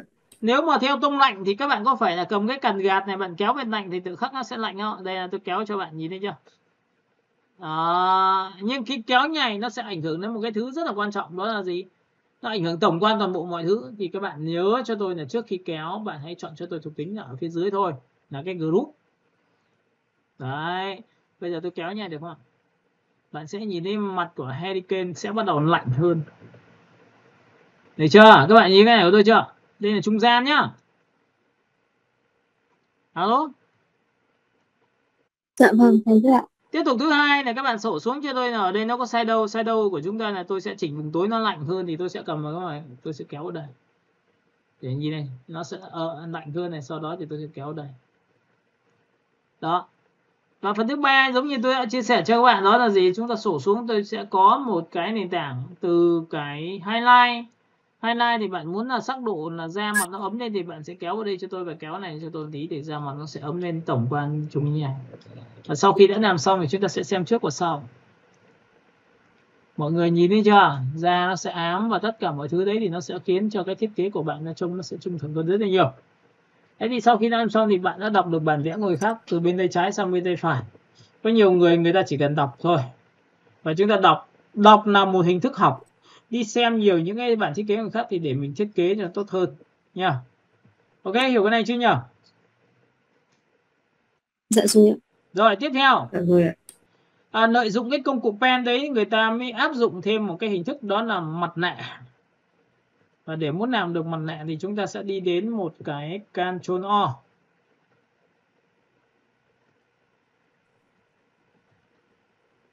Ở trong cái phần Ctrl O như này của các bạn thì các bạn sẽ nhìn thấy rằng là chúng ta sẽ có một cái phần download. Chúng ta sẽ có cái phần download và chúng ta nằm chuột xuống và xem là có cái phần nào cho nó tốt hơn không. Chúng ta sẽ chọn vào đây. Nhân vật nổi tiếng.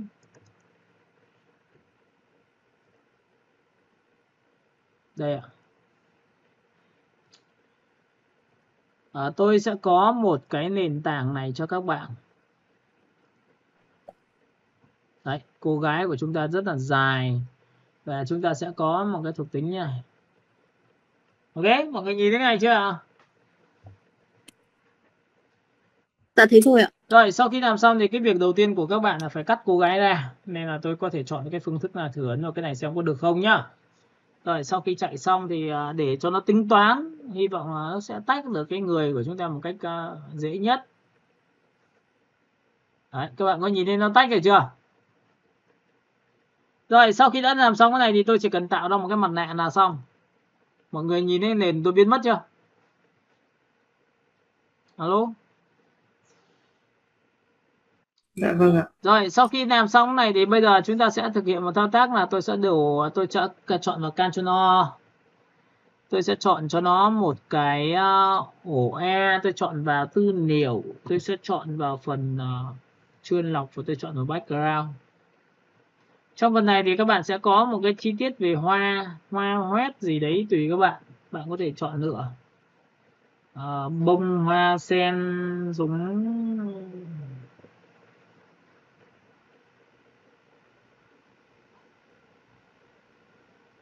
chúng ta sẽ đi một vòng xem là có cái nào nó đẹp thì chúng ta chọn thôi. Ctrl A chọn hết, Ctrl C copy và sang file thiết kế của các bạn thì ấn vào Ctrl V, và cái này thì tôi sẽ để ra một cái C là công cụ crop này. Nhìn chưa? Và sau khi đã có công cụ crop của các bạn thì các bạn có thể đưa cô gái sang bên tay trái như thế này. Nên là theo còn bên tay phải thì tôi có thể đặt chữ chẳng hạn. Với cái này thì các bạn ấn vào Ctrl T và chúng ta sẽ xoay ngang xoay dọc làm sao cho nó phù hợp, ví dụ trong trường này. Còn nếu không thì bạn để một cái bông hoa thật là lớn cho tôi đằng sau người thì tôi sẽ đặt đây. Và sau khi đặt xong như này thì tôi cho xuống dưới tất cả nhé các bạn nhìn nhé. Thì chúng ta có được cái bông hoa của cô gái đặt ở vị trí này, và toàn bộ cái background này thì các bạn nên lập ra một layer mới cho tôi. Và layer mới này sẽ trùng với màu đậm nhất trên bông hoa. Andena. Cái này sẽ xuống dưới bông hoa nhá, được chưa? Trong cái trường hợp mà khi mà các bạn bông hoa này thì đây là bông hoa của tôi, và bông hoa này chưa đủ lớn thì các bạn có thể phóng to ra một tí nữa để cho nó đẹp hơn. Đấy, ví dụ như này. Và cái nền này của các bạn mà đang bị bên tay trái mà đang bị gập như này thì bạn cứ tạo ra một cái mặt nạ giúp tôi. Và lúc này chúng ta sẽ dùng bút B. Bút B của chúng ta là màu đen thì các bạn sẽ chọn cho tôi là cái tô vào chỗ nào thì mất hết chỗ đấy thôi. Đấy, các bạn có nhìn thấy cách xử lý thì nó rất là đơn giản thôi. Còn cô gái của chúng ta thì đã xong. Tiếp theo phần thứ hai nữa là gì? Lúc này thì các bạn sẽ nhìn lên trên tóc cô gái không ạ? Các bạn có nhìn lên trên tóc cô gái này chưa? Alo. Dạ có. Có nhìn lên những cái viền trắng của chúng ta không? Dạ. Ở đây người ta sẽ có một cách như sau là người ta sẽ lập ra một layer mới và cho cái layer mới thì chui vào cái cô gái bằng Ctrl G. Chui vào, sau đó dùng bút B thì có phải là coi cô gái là cái khung. Bút B của tôi thì dùng phím Y ngắn và chỉ thẳng vào cái vị trí tóc của cô gái ở màu chỗ vị trí đấy. Sau đó dùng bút B thu nhỏ lại và chỉ việc tô thôi. Tô đến đâu thì hình sẽ làm sao? Nhìn em bạn nhìn này chưa? Và tô mà để cho nó bị đậm lên một tí thì các bạn hãy chọn cho tôi cái giá trị là multi. Multi là làm đậm màu. Tô ở đây thì tự khắc cái tóc của chúng ta nó sẽ được nhẹ. Để tránh trường hợp nó bị ra ngoài quá nhiều. Đấy, ví dụ tôi sẽ để nha. Đấy, cái mái tóc của chúng ta đẩy sang trái sang phải. Đây cũng là một trong những cái cách làm đây.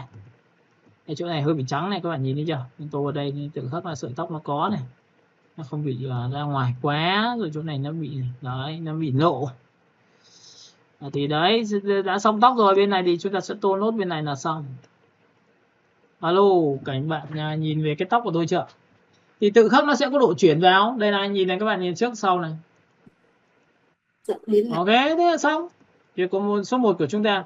Bây giờ sau khi là tôi đã làm xong cái này thì các bạn sẽ nhớ cho tôi là mặt nạ của chúng ta đây. Tôi sẽ lập ra một layer mới và tôi biến cái đối tượng này thành một bằng Ctrl E. Nhá. Hoặc là cái mái tóc của các bạn thì bạn chọn 1, chọn 2 cho tôi là Ctrl E như này. Thì có phải tự nhiên ảnh của chúng ta chỉ có nguyên bản là được xong rồi. Bây giờ làm thế nào để chúng ta tạo ra một cái hiệu ứng? Thì hiệu ứng của chúng ta này, chúng ta sẽ có một cái lệnh như sau là tôi sẽ chọn vào pen. Tôi sẽ tích vào đây một điểm. Tôi sẽ tích vào đây một điểm, nhưng pen này pen dạng path nhé, chúng ta sẽ tích vào đây một điểm. Và chúng ta sẽ tích vào đây một điểm. Được chưa? Sau đó thì bạn sẽ đẩy lên trên đây cho tôi và bắt đầu lại tiếp tục chọn vào đây.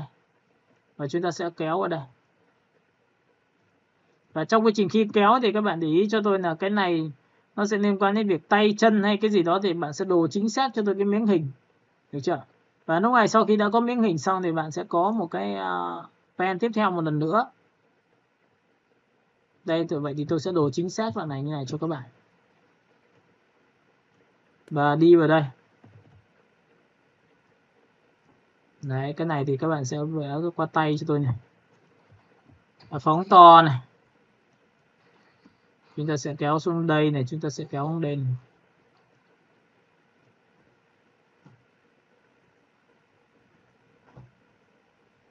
Ok, chúng ta tích vào đây.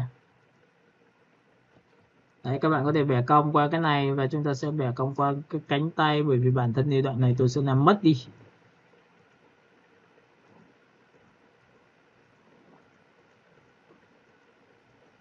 Rồi đến đây thì chúng ta sẽ đi đến đây và chúng ta sẽ thoát ra ngoài này. Được một thằng. Sau đó bạn sẽ chọn vào pen và đây cho tôi vào bẻ cong nha.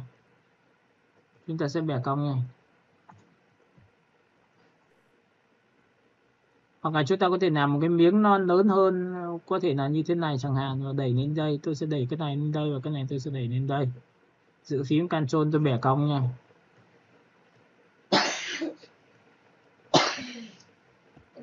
Rồi xuống đây thôi. Và lúc này thì các bạn ấn vào Ctrl Enter thì lúc này tôi có một cái vùng chọn. Theo thông lệ bình thường thì các bạn chỉ cần tích vào đây một cái mặt nạ thì ngay lập tức cái vùng chọn sẽ được giữ lại. Còn tất cả khác biến mất. Cả nhà mình nhìn thấy cái này chưa? Alo? Dạ thấy rồi. Dạ rồi ạ. Thì lúc này các bạn để muốn mà cái phần chọn thì biến mất. Và cái không chọn để giữ lại thì bạn giữ phím Alt cho tôi, tích vào đây một cái thì tự khắc nó làm sao bị thủng. Các bạn nhìn thấy giữ phím Alt chưa? Alo? An phải tích vào chỗ nào đấy ạ? Đấy nhá, bình thường như này thì chúng ta chỉ cần ấn mặt nạ, không cần phải tích cái gì, tích vào đây thì có phải là cái phần đấy giữ lại không? Ok, Alt thì nó chính là giá trị đảo ngược. Có nghĩa là khi bạn tích Alt vào đây, bạn tích vào cái này thì tự khắc nó sẽ là giữ lại. Phần bên ngoài, phần bên trong biến mất. Hiểu cái này nhá? Ok. Và sau khi mà đã chọn xong này xong thì các bạn mới tạo ra những cái hiệu ứng, ví dụ như là nếu trong trường hợp mà bạn chưa thích ưng ý về cái đường cong này thì bạn nên cũng phải xem lại nhá. Đây ví dụ như này. Vậy thì thấy anh em vấn này thì có cách nào thì bạn nhớ cho tôi là chỉ cần tích vào đây và ấn vào Ctrl Y ngắn thì nó cũng đảo ngược giống như vậy thôi nha. Sau khi làm xong bạn hãy chọn cho tôi một cái thuộc tính ở phần phía dưới là lập ra một layer mới và hãy chọn vào pen. Nhưng lúc này pen của chúng ta là dạng sáp. Và pen dạng sáp thì bạn sẽ chọn cho tôi một cái hiệu ứng là ví dụ như là tích vào đây một điểm này. Chúng ta sẽ tích vào đây một điểm này. Và chúng ta sẽ bẻ cong này. Các bạn nhìn chưa? Đây là bẻ cong này. Đấy, các bạn sẽ nhìn thấy nhá. Chúng ta sẽ bẻ cong. Em bẻ cong đến đây. Sau khi bẻ cong đến đây xong thì em sẽ vẽ vào đây. Ví dụ như cái đường này em sẽ bẻ cong như này. Đây, ví dụ như này. Cong này và chúng ta sẽ bẻ cong như này. Cái này thì chúng ta phải vẽ nhiều thì sau này chúng ta mới tưởng tượng ra là cái này nó vặn kiểu gì nhá. Đây ví dụ tôi sẽ đưa cho các bạn xem này. Và sau khi mà đã được xong cái này xong thì tôi sẽ tích thẳng vào vị trí của đối tượng của chúng ta là xong. Đối tượng này của các bạn sẽ đẩy sang bên này, giữ phím Ctrl tích vào đây và chúng ta kéo sang đây để cho nó đúng. Và tích vào đây thì chúng ta sẽ kéo đây cho nó đúng. Và cái này thì chúng ta sẽ kéo đây. Đấy, nhiệm vụ của chúng ta đã xong. Và sau khi làm xong này thì cái đối tượng pen này của chúng ta là pen dạng sáp nên là tôi sẽ chọn cho nó một cái hiệu ứng là gradient. Và gradient đầu tiên thì tôi sẽ tích đúp vào để tôi chọn một cái màu nâu đậm. Màu thứ hai là tôi sẽ tích vào đây một cái nữa thì tôi sẽ chọn là màu nâu sẽ nhạt hơn. Nâu nhạt hơn là sẽ là như thế này.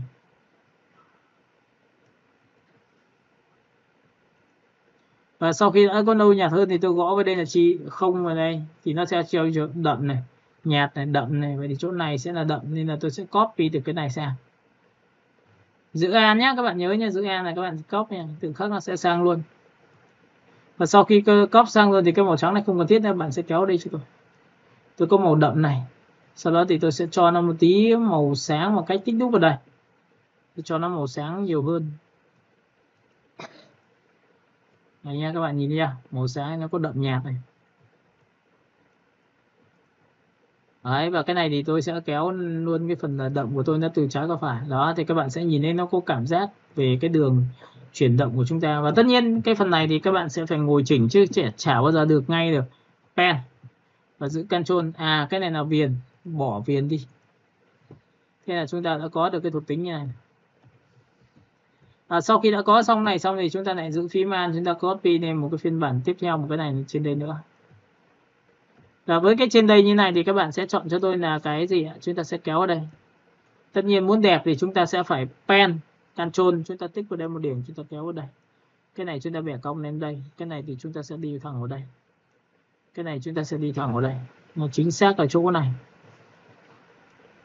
Được chưa? Chúng ta kéo vào đây. Đó, thì các bạn nhìn này, sau khi tích đến đây xong thì chỗ này nó sẽ phải đi vào đây, đoạn này nó sẽ đi vào chỗ này. Nó sẽ chính xác để chúng ta có thể làm chuẩn hơn. Đó, các bạn nhìn chưa? Và cái này thì các bạn lại chọn vào đây cho tôi. Cái điểm này chưa đủ tối thì bạn có thể kéo vào đây. Đấy nha, các bạn nhìn này, tích vào đây. Tôi sẽ thêm một cái điểm nữa vào đây và đoạn này thì tôi sẽ tích đúc vào đây để cho nó đậm hơn nữa. Như này. Thì mọi người sẽ nhìn thấy chỗ này tối, xong chỗ này nó sẽ sáng và chỗ này tối thì nó sẽ đẹp hơn. Thì mọi người sẽ nhìn thấy đây là một giá trị mà chúng ta có thể làm được qua cái hiệu ứng của chúng ta. Và với cái này thì của các bạn thì các bạn có thể tạo ra những cái hiệu ứng như là text chữ phù hợp. Ví dụ như các bạn có thể chọn vào chữ này, gõ lên một cái kiểu hiệu ứng như thế này này. Ctrl T. Các bạn sẽ gặp những trường hợp mà chúng ta sẽ đặt vào T. Sau đó thì các bạn sẽ chọn cho tôi một cái phông chữ là UTM.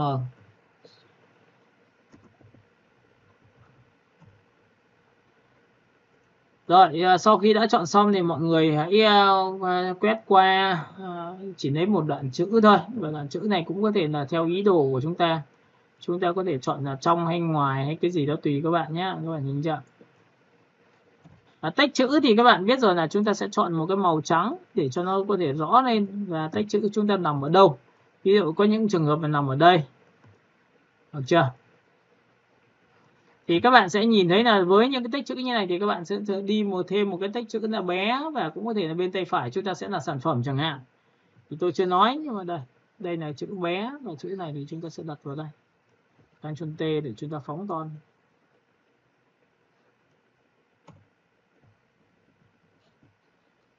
Cái này các bạn hãy chọn cho tôi một cái T và hãy chọn cho tôi một cái màu, có thể là màu da người. Và cái chữ của chúng ta đã đặt vào đây rồi. Cả nhà mình nhìn thấy cái này chưa? Và cái này thì các bạn sẽ làm cho tôi là cái chữ của chúng ta có thể là đưa qua tay của đồng chí cô gái bằng cách là đây là chữ tạo mặt nạ. Mà mặt nạ màu trắng rồi thì bây giờ thì các bạn chỉ cần dùng một cái bút bê của chúng ta là màu đen, tô đến đâu thì hình sẽ mất đến đấy. Alo, mọi người có nhìn cái này chưa? Đó. Alo. Dạ rồi ạ. Thì đây cũng là chỉ là những cái hiệu ứng để chúng ta có thể làm cho nó tốt hơn và tạo ra cảm giác khác biệt cho một cảnh ấn tượng thôi. Còn cái cuối cùng của chúng ta là phải có một nội dung rõ ràng. Tại vì khi mà chúng ta không có nội dung rõ ràng thì chúng ta sẽ không biết cách sắp xếp ra sao đâu. Nhưng về cái cách trang trí thì chúng ta nên làm cho nó kỹ hơn, nó tốt hơn. Với những background như này chúng ta phải thay đổi rất là nhiều nữa nha. Thì và cái đường cong mà khi mình uốn như này để tạo ra cảm giác, vậy thì cái cảm giác uốn như này mình có thể làm cho một cái sau này tưởng tượng là mình làm một chai nước cam. Nước cam nghĩa sao? Tôi muốn làm từ một quả cam, tôi gọt ra giống như cô gái là đây là một giải, có thể gọt theo kiểu như này. Và sau khi gọt xong thì nó sẽ chuyển lên chai nước cam. Và kiểu giống như là chúng ta làm poster cho nước cam nguyên chất. Có được không ạ? Alo?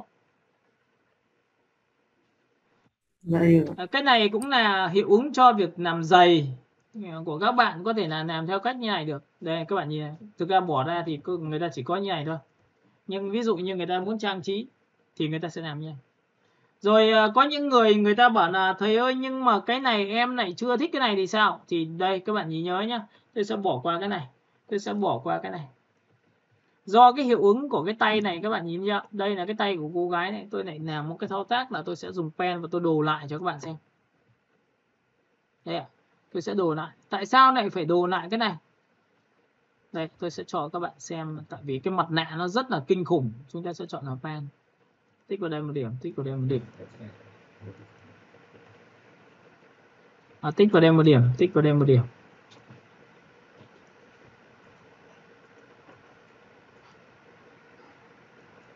Đó, sau đó thì bạn khoanh sang bên này cho tôi và khoanh quả cái này cho tôi cái. Và tôi sẽ làm mất cái phần này đi. Ctrl Enter. Thì có vẻ cái này là chính là cái mặt nạ của cô gái không? Alo, cả lớp mình nhìn cái này chưa? Dạ vâng. Tôi sẽ làm mất nó bằng cách nào? Tôi sẽ dùng an đổ một cái màu đen thì nó biến mất này. Nhìn thấy chưa? Thì các bạn có nhìn thấy chỗ này nó bị khoảng không này không ạ? Alo. Còn cái tay cô gái thì bây giờ mình sẽ đồ thêm vào để cho nó ra được cô gái, thì chắc chắn là chỗ này phải là màu gì? Nào các bạn nghĩ xong, cái này nếu mà muốn xuất hiện thì phải là màu gì ạ? Tôi sẽ đổ một cái màu trắng nhá. Ngón tay đã xong. Bây giờ cái phần giữa này của các bạn thì như chúng ta đã từng học, đó là control. Chúng ta sẽ chọn đến một cái phần background, và trong phần background thì các bạn có chất liệu đen trắng, và trong chất liệu đen trắng thì các bạn có rồng phượng, rồi các bạn có thể họa tiết hoa văn, các bạn có thể làm bất cứ một cái gì mà các bạn mong muốn. Ví dụ đây cũng là một cái họa tiết hoa văn, đây là đấy, thì các bạn hãy kiếm cho tôi những hình ảnh liên quan đến hoa hoét thì có thể làm được không? Đây, ở đây thì các bạn sẽ nhìn thấy là hoa này, đường uốn lượn này. Đấy, các bạn có thể sử dụng rất là nhiều tiêu chí. Ví dụ có nhiều các bạn sẽ dùng cái này, có những bạn thì dùng hoa như này. Đấy nhá. Rồi các bạn có thể dùng chuối, rồi các bạn sẽ dùng những cái hiệu ứng như này chẳng hạn. Đây hoa hoét của các bạn đây, tôi sẽ ấn vào đây cho các bạn xem. Sau khi tôi đã có hoa xong, tôi dùng công cụ M và tôi quét qua nó. Tôi ấn vào Ctrl X. Sau khi Ctrl X xong thì tôi sẽ đưa sang cái file thiết kế của tôi, thì đúng cái chỗ phần bụng này này. V này, đặt bông hoa vào đây được không ạ? Alo, cả nhà mình nhìn cái này chưa nhỉ? Thì cho lên trên này. Dạ rồi ạ. Lúc này theo thao tác bình thường thì tôi muốn quay trở lại vùng chọn cho chính cái bông hoa này thì bằng cách nào? Thì có phải vừa rồi tôi vừa chia sẻ cho các bạn về cái phần kênh màu. Cái này thì các bạn sẽ nhìn thấy cái nào là sáng nhất, tốt nhất thì các bạn sẽ chọn cho tôi đây. Thì trong trường hợp này tôi giữ phím Ctrl, tôi quay trở lại vùng chọn. Nhưng mà để muốn quay trở lại vùng chọn tốt nhất thì tôi sẽ dùng bằng cái gì? Tôi sẽ tắt toàn bộ tất cả thằng này dưới đi, tôi chỉ để một bông hoa thôi. Thì đây bông hoa của các bạn này, giữ phím Ctrl quay trở lại vùng chọn. Mọi người có nhìn thấy cái vùng chọn chưa? Chọn đúng bông hoa chưa? Dạ thế rồi ạ. Lúc này chúng ta quay trở về với RGB và tôi bật tất cả các layer lên. Và lúc này tôi không dùng bông hoa nữa. Thì các bạn có đồng ý với tôi đã có một cái vùng chọn vào bông hoa này không ạ? Alo? Alo, alo. Vâng ạ.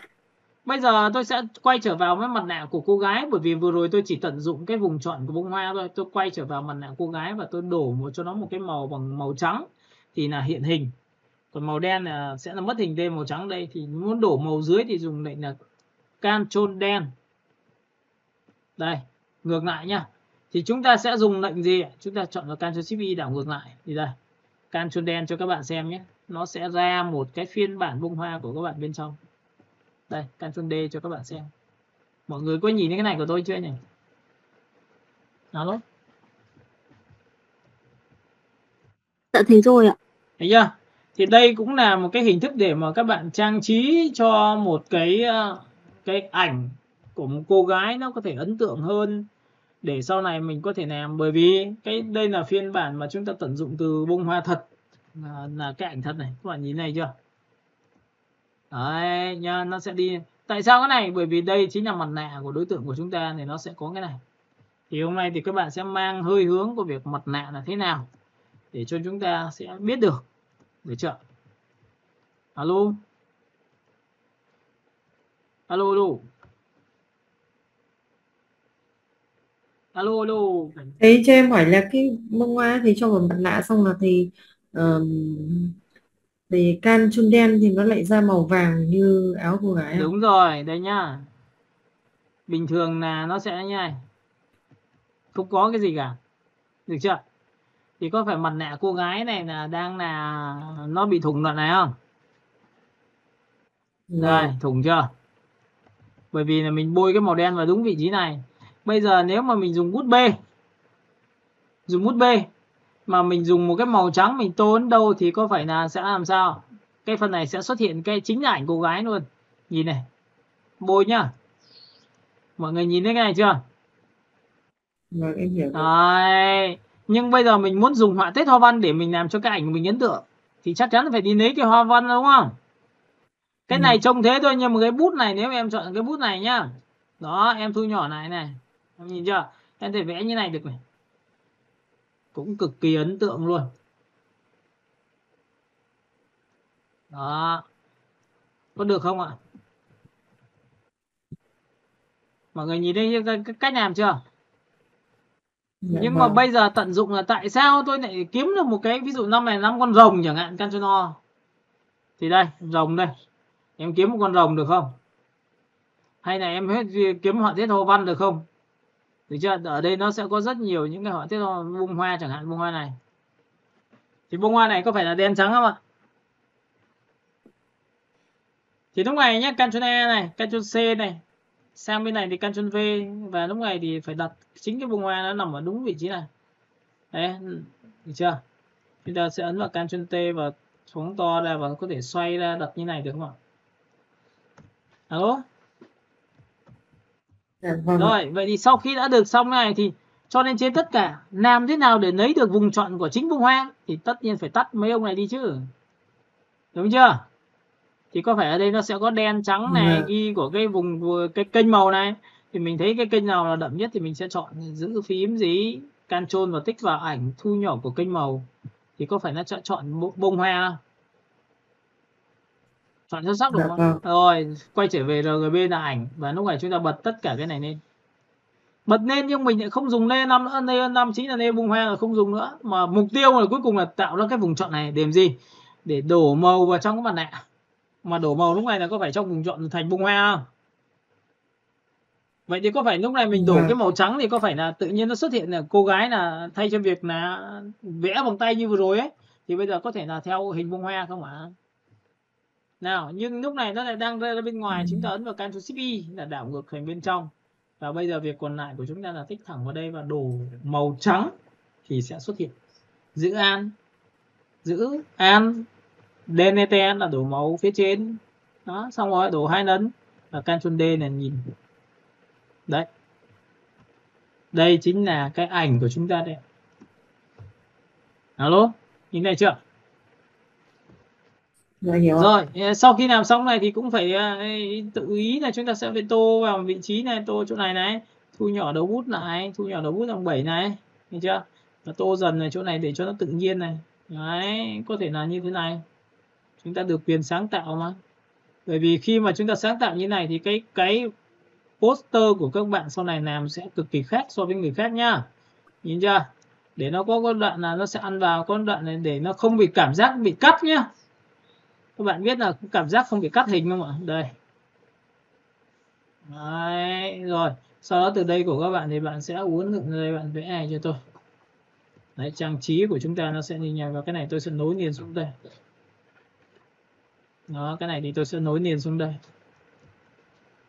Rồi, từ bên này thì của các bạn thì bạn xem sao, tôi sẽ nối liền xuống đây. Đó, rồi cái này thì tôi sẽ nối liền xuống đây. Được chưa? Để nó cảm giác là cái file của chúng ta rất là tự nhiên khi ăn vào cái hình của chúng ta đấy. Ok, tôi sẽ vẽ vào đây. Từ chỗ này cũng tương tự như vậy. Đấy, tô tại vì là cứ màu trắng tô ở đâu thì nó sẽ hết, thì tôi sẽ uốn lượn theo cái hình này thôi. Ok, mọi người có nhìn cái này chưa nhờ? Alo? Dạ rồi ạ. Đấy, vậy thì ví dụ như làm như này thì nó khá là ấn tượng cho các bạn khi làm về thiết kế, cũng thể làm hình thức trang trí cho cái phần thiết kế của chúng ta và làm nó kỹ hơn. Đấy, ví dụ như có những đoạn này, nhưng mà nhiều lúc này mình lại ấn vào đây không phải màu trắng, là màu đen. Màu đen nó sẽ làm sao? Chúng ta sẽ cầm từ này, chúng ta kéo vào đây, chúng ta trang trí. Được chưa? Mọi người có nhìn thấy cái sự trang trí của tôi chưa? Đấy nhá. Mọi người có thể đi theo đường biên này, vẽ đây là thủng ra nhá, đây là thủng ra này, vừa rồi là vẽ hiện hình đúng không? Thì bây giờ chúng ta sẽ cho thủng ra. Đó, chúng ta sẽ kéo xuống đây, đây là thủng hết này, các bạn nhìn chưa? Thì ví dụ từ những cái này thì các bạn có thể tự trang trí cho nó những cái hình của chúng ta theo cái cách cái cách của chúng ta làm về trang trí cho cái hình của chúng ta thôi. Đó, nhìn thấy chưa? Thậm chí là mọi người có thể tạo ra những cái hình trên cái cơ thể của cô gái cũng có thể làm được cái điều đó. Ok, mọi người hiểu cái đoạn này chứ nhỉ? Hôm nay mọi người sẽ về xem cái bài này và chúng ta bắt đầu làm quen với cái mặt nạ. Còn pen thì cái phần trước thì tôi đã nói kỹ rồi. Nhưng mà buổi sau thì chúng ta sẽ liên quan đến mặt nạ, liên quan đến gradient. Alo. Dạ vâng ạ. Rồi các bạn còn có câu hỏi gì nữa không nhỉ?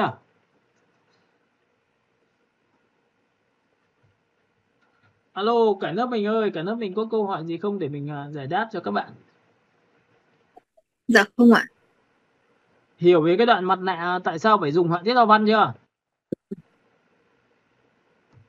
Alo?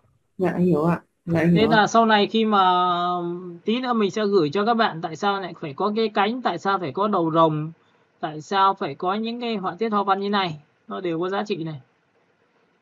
Đấy, mọi người có nhìn thấy này chưa? Tại sao lại có cái này? Bởi vì là những cái này của chúng ta là đưa vào trong mặt nạ nó cực kỳ tốt, bởi vì về sau này là khi biến thành bút nó cũng tốt luôn. Ví dụ Ctrl O của các bạn là Ctrl N này.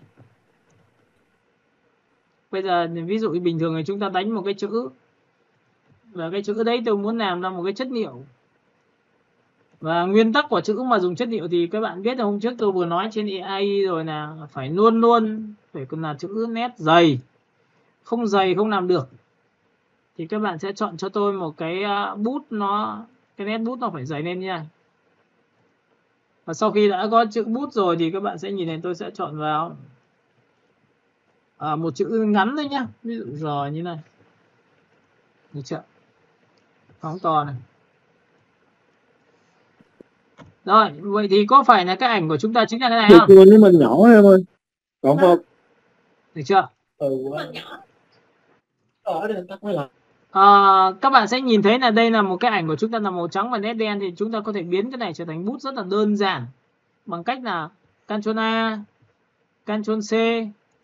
Ví dụ như cái này nhé, Ctrl A là chọn hết này, Ctrl C là copy này, và lúc này thì em chỉ cần chọn vào Edit và chúng ta sẽ biến nó thành bút. Đây bút đấy. Với cái này thì khi mà nó là đen trắng thì nó chuẩn rồi, thì ấn vào đây phát là tự khắc là, và cái này nó ở vẽ tay.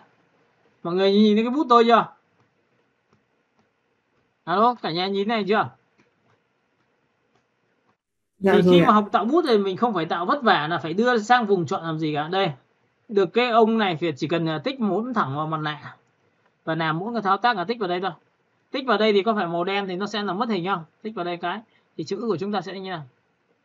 Các bạn có nhìn này chưa? Alo, Dạ nhìn này, hiểu rồi ạ. tích này. Dạ dạ. Khi tích cái này xong thì các bạn để ý cho tôi là tôi tạo ra một cái layer mới. Và tôi sẽ tích lần thứ hai vào đây lần nữa. Thì các bạn có nhìn thấy cái ảnh của chúng ta sẽ được như này không? Và lúc này em được quyền đảo ngược cái giá trị là của cái ảnh này của em ấn vào Ctrl Y ngắn thì có phải là trở thành cái gì? Nền trắng và chữ trắng, và cái này background thì chúng ta có thể chọn một cái màu đỏ chẳng hạn. Màu tím chẳng hạn, đây này. Đổ màu.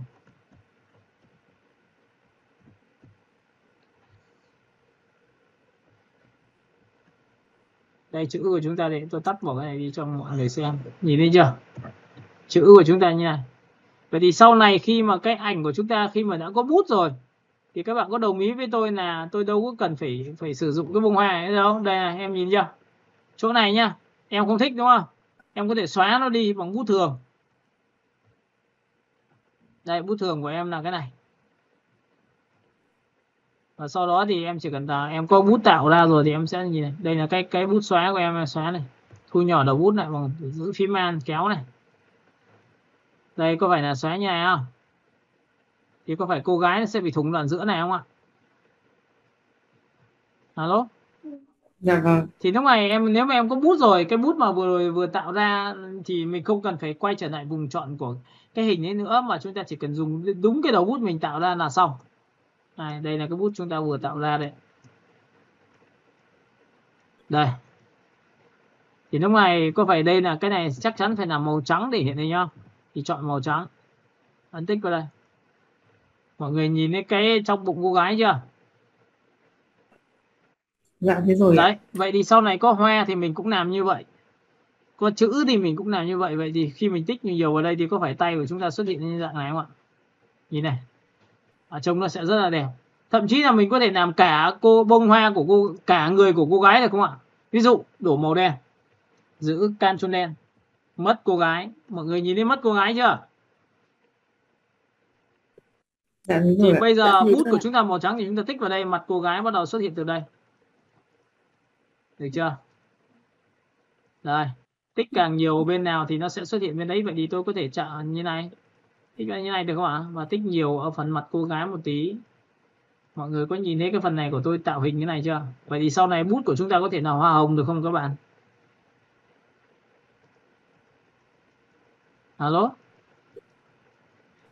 Tích 2 lần thì rõ mặt cô Thì gái. có nghĩa là cái bút này nó là nét mà mình tích nhiều lần thì tích nhiều chỗ thì nó phải nhiều lên thì có phải là tự khắc nó sẽ thành người không? Nó kín rồi còn gì nữa. Vâng. Đây, mọi người nhìn thấy cái bông hoa chưa? Tự nhiên cô gái này có một cái váy trông rất là ảo diệu. Vấn đề là sau này mình còn làm là nước hoa, mình còn làm thì có phải là sẽ vẽ bằng bông hoa không? Alo? Vâng ạ. Rồi, đấy nhá. Vậy thì sau khi làm xong thì mọi người có thể thoát khỏi ra ngoài hình, giữ phím Alt cho nó đầu bút nó to ra và lập ra một layer mới và đổ vào đây thì tự khắc có nền tím này, nhìn thấy chưa? Đó. Thì hôm nay chúng ta sẽ làm pen với mặt nạ và các bạn sẽ về nhà thực hiện cho tôi với cái bài pen dạng sáp, dạng pad cho nó kỹ hơn. Ok, bởi vì bài hôm trước thì chúng ta chưa làm cái phần là pen dạng pad đúng không? Alo. Vâng. Dạ vâng ạ. Vâng. Đó. Phải làm cái phần đó thì buổi sau thì mình sẽ tìm tư liệu thật. Sau đó mình sẽ làm cho các bạn một bài vừa pen vừa gradient cho các bạn nhá. Dạ vâng ạ. Vâng ạ. Rồi, nếu không có ý kiến gì thì mình sẽ kết thúc ở đây. Bạn nào có ý kiến thì chúng ta sẽ một là inbox hoặc là hỏi ngay trực tiếp bây giờ nhá. Dạ vâng, em chào thầy ạ. Dạ vâng ạ. Em chào thầy ạ. Ok, chào cả nhà. Ừ.